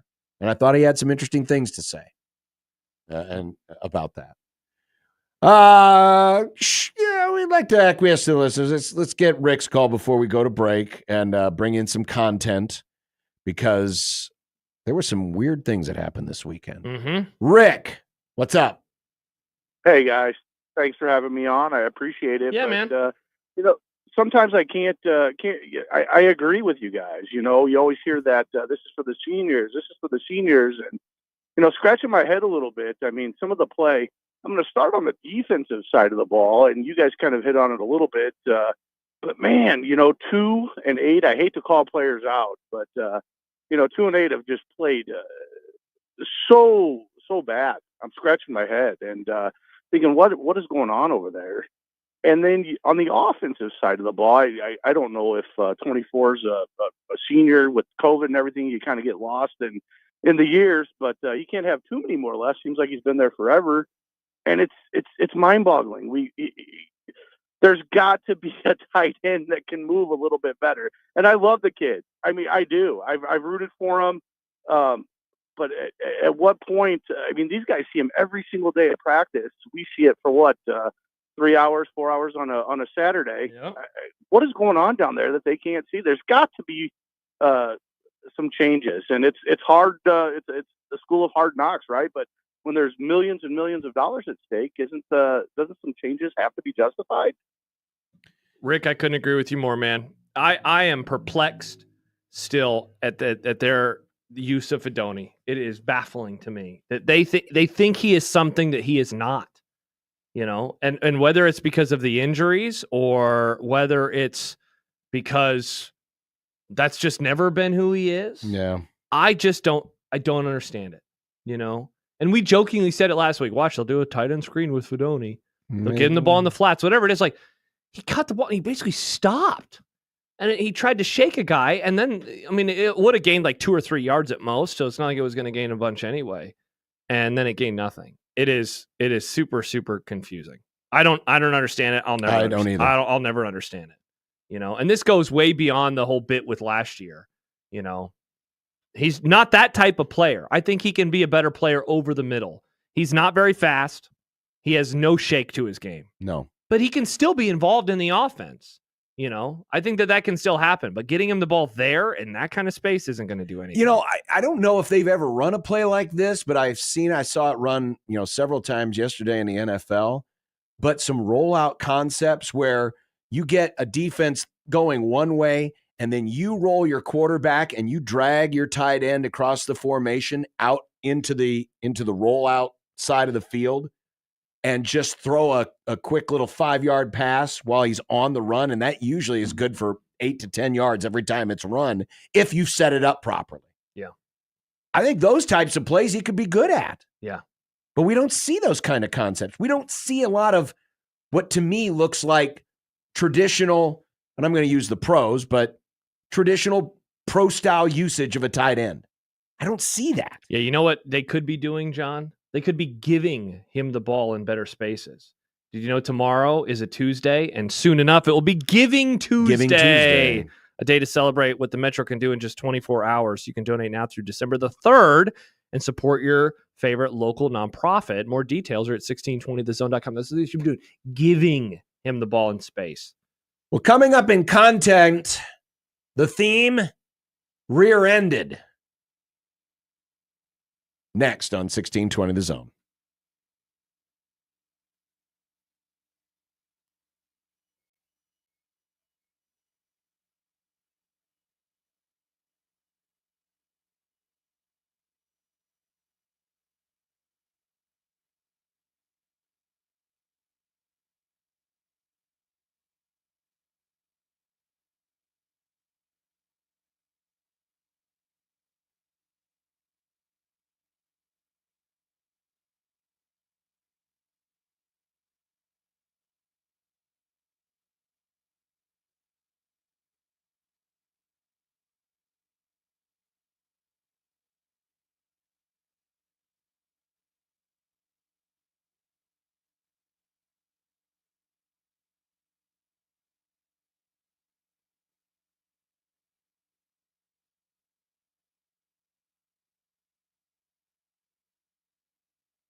I made you some Unsportsmanlike content. Unsportsmanlike content. Unsportsmanlike content. Content that's unsportsmanlike. Okay. Nick. John. Tom Fornelli says there are 4 SEC teams, 2 Big Ten teams, and a partridge in an independent that can win the Natty. Is he right? Why'd you just ask this to John?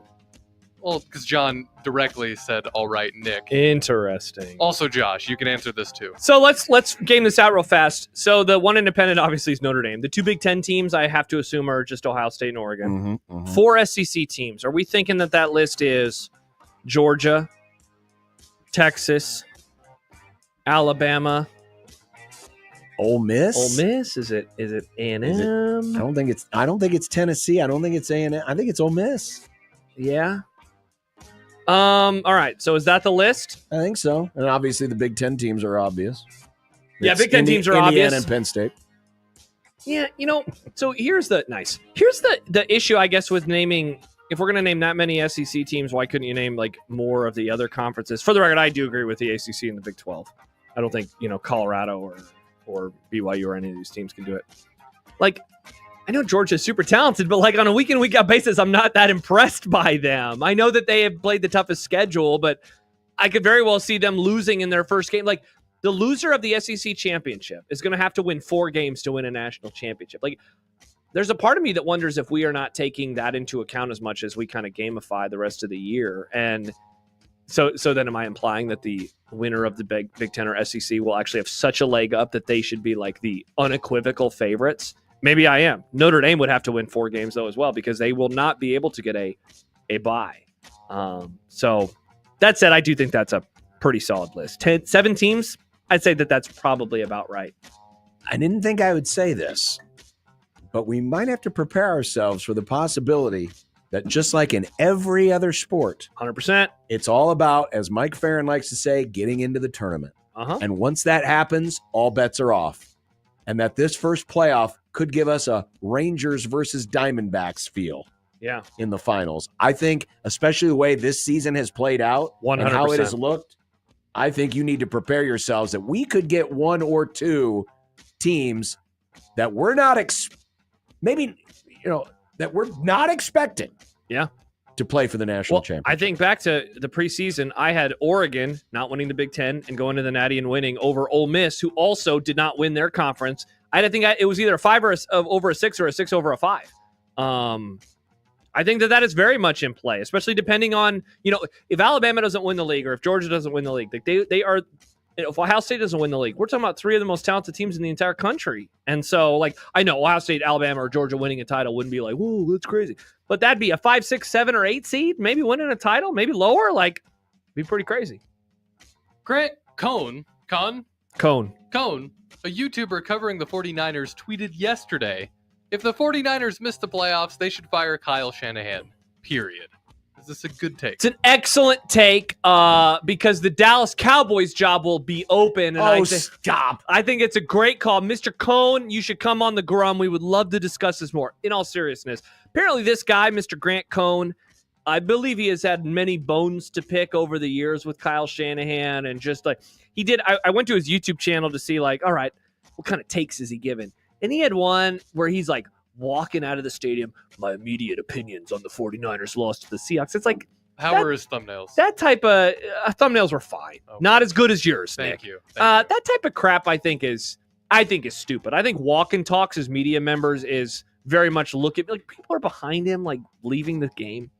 No, this guy sounds like an idiot. They should have waited till he was in his truck and put on his sunglasses. He's right, because we need to get Kyle Shanahan out of this division forever, because he is a fraud in terms of being the so-called handsomest coach in our division. He now looks like a hobo.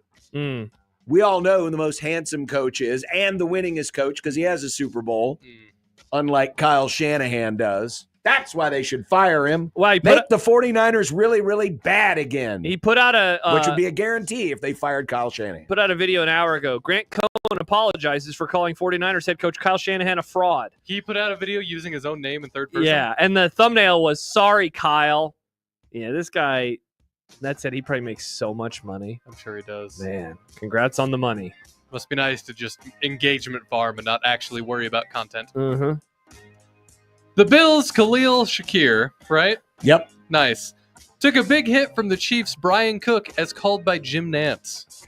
On target, and what a catch. Shakir holding on as Cook absolutely blasted his backside. Wait, what? Absolutely blasted his backside.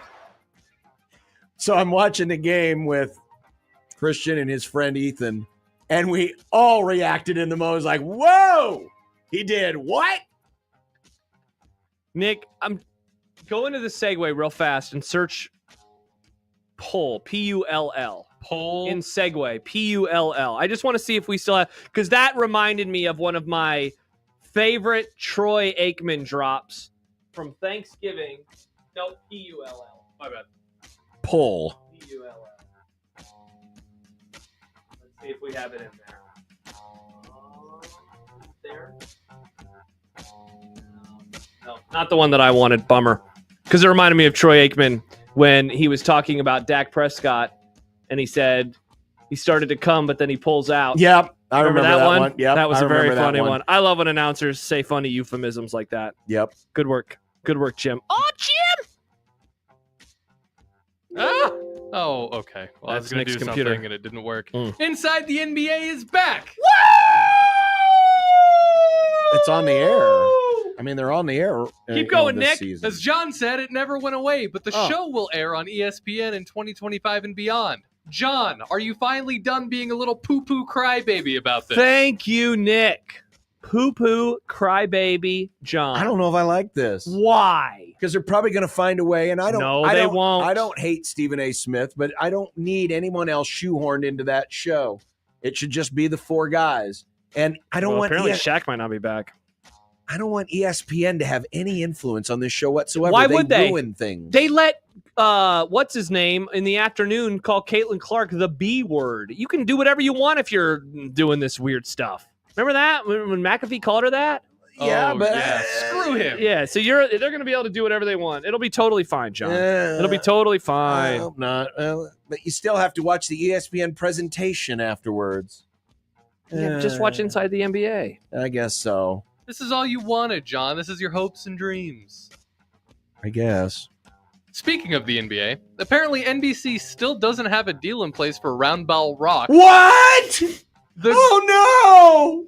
GOAT of sports Thank you, Nick. theme song. Yeah, because a brain goat. That's what it sounds like. The Shohei Ohtani of sports theme Hell song. yeah, so Nick. they're just half the song they used to be. Nope. Yeah, because it's on a college basketball channel, not on the NBA where it belongs. Yeah, and we need to title this. Seton Hall We in need- DePaul. we Da, need to- da, da, da, da. No, get that We crap need out to of that. title this what it is, and that is the college basketball on Fox theme, because No, that's what it is. It is disgusting that this is associated with bad weeknight basketball in December. Instead, you want it associated with Jack Collinsworth. No, I never said that. I want it associated with it's the Bulls and the Lakers. What are all It's of the you NBA millennials who on are like, NBC. "Oh, I wish the games could be on NBC so I can listen to 30 seconds of music. Gonna do when an NBC has to come out with some generic NBA theme, probably No. like boom, boom, boom, boom, boom. No, it will not be boo boo boo boo boo boo boo. It's the NBA on NBC. Boom, boom, boom, boom. Jack Collinsworth, the place to be. Boom, Sam boom, writes, boom, boom. Fox chops it up wrong too. They do. They use the wrong version. It's bad. And they should feel bad. They should feel bad. Give it back to the NBA. Make your own damn theme, Fox. Weak ass Fox. A small plane crashed in the parking lot of the In-N-Out Burger Panama drag Pomona. strip. Pomona drag strip Sunday morning during the NHRA finals. We have.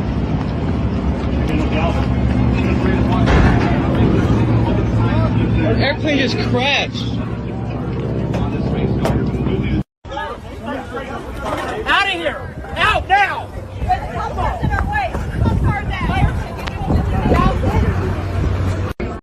It has to finish, right? Yeah, go ahead.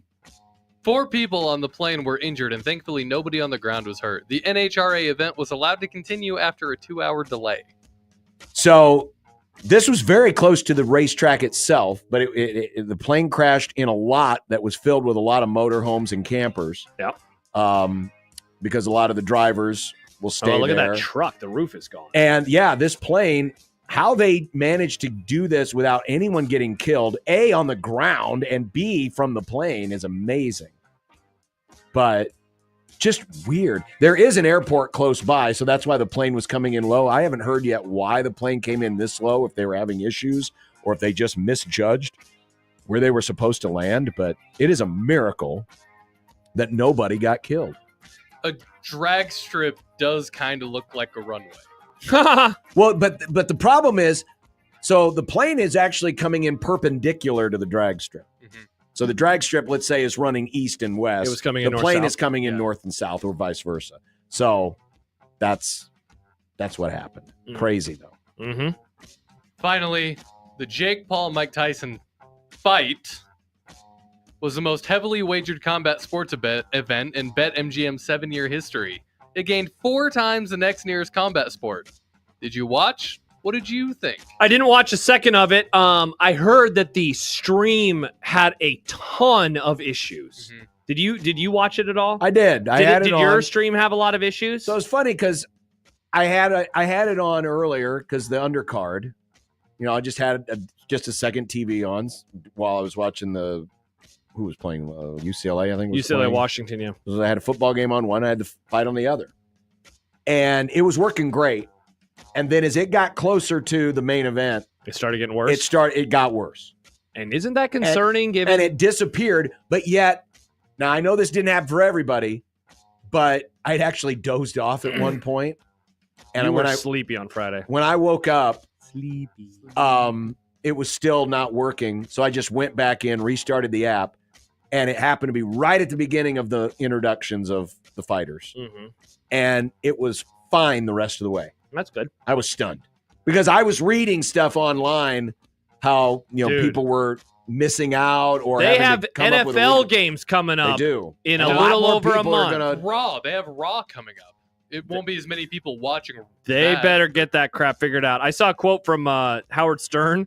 I don't know if he said this today or when he said it, but he said, "If you F up people's football, there's hell to pay." Yes, there is. Especially given the brands and the teams that are going to be involved Exactly, on because we Christmas all are going to Day. be watching the Steelers. Did you see he was doing the halftime? Yeah, and Beyonce. Beyonce. So a lot of people are going to be watching. I thought that they could handle this type of stuff, and so that is a concern. Yeah, they have to fix that. How do you feel about big name performers doing halftime shows, but not for the Super Bowl?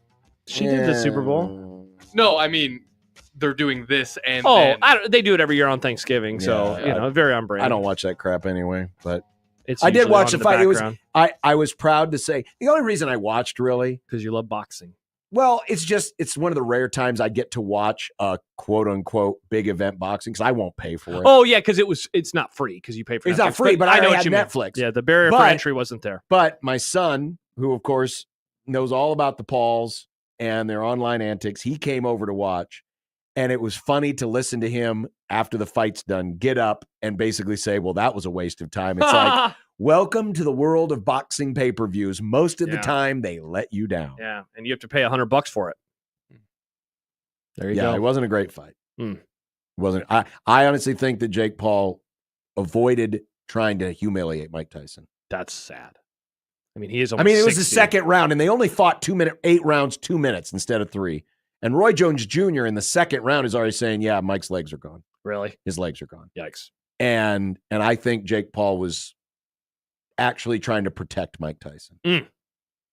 Which, if you remember the glory days of Mike Tyson, is an unfathomable sentence to say. Yeah. Have you seen the list of all the ages of people that Jake Paul has fought? No. Yeah, they're all pretty old. The one person closest to his age he lost to. Yeah. Just saying. All right. Dinner's next. Then the show's done. 1620 The Zone.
Down, we're going to get up, and on the way up, we're going to bite a kneecap off. Crust is good on your pizza, not your ass. I will eat your ass first. He's tough as a Woolworth steak. And then it's going to take 2 more shots to knock us down.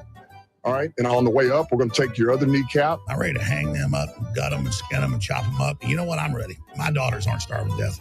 I'll eat my neighbors. And we're going to get up, and then it's going to take 3 shots to get us down. And when we do, we're going to take another hunk out of you. Cliff, what are you going to take away as your best memory from playing basketball at Boston College? Probably just, like, going out to eat. Smoked a delicious pork butt yesterday. Ooh, yum. Nice. Sat there for almost 12 hours. It was very nice, especially on the heels of a Rams win. What are you having tonight?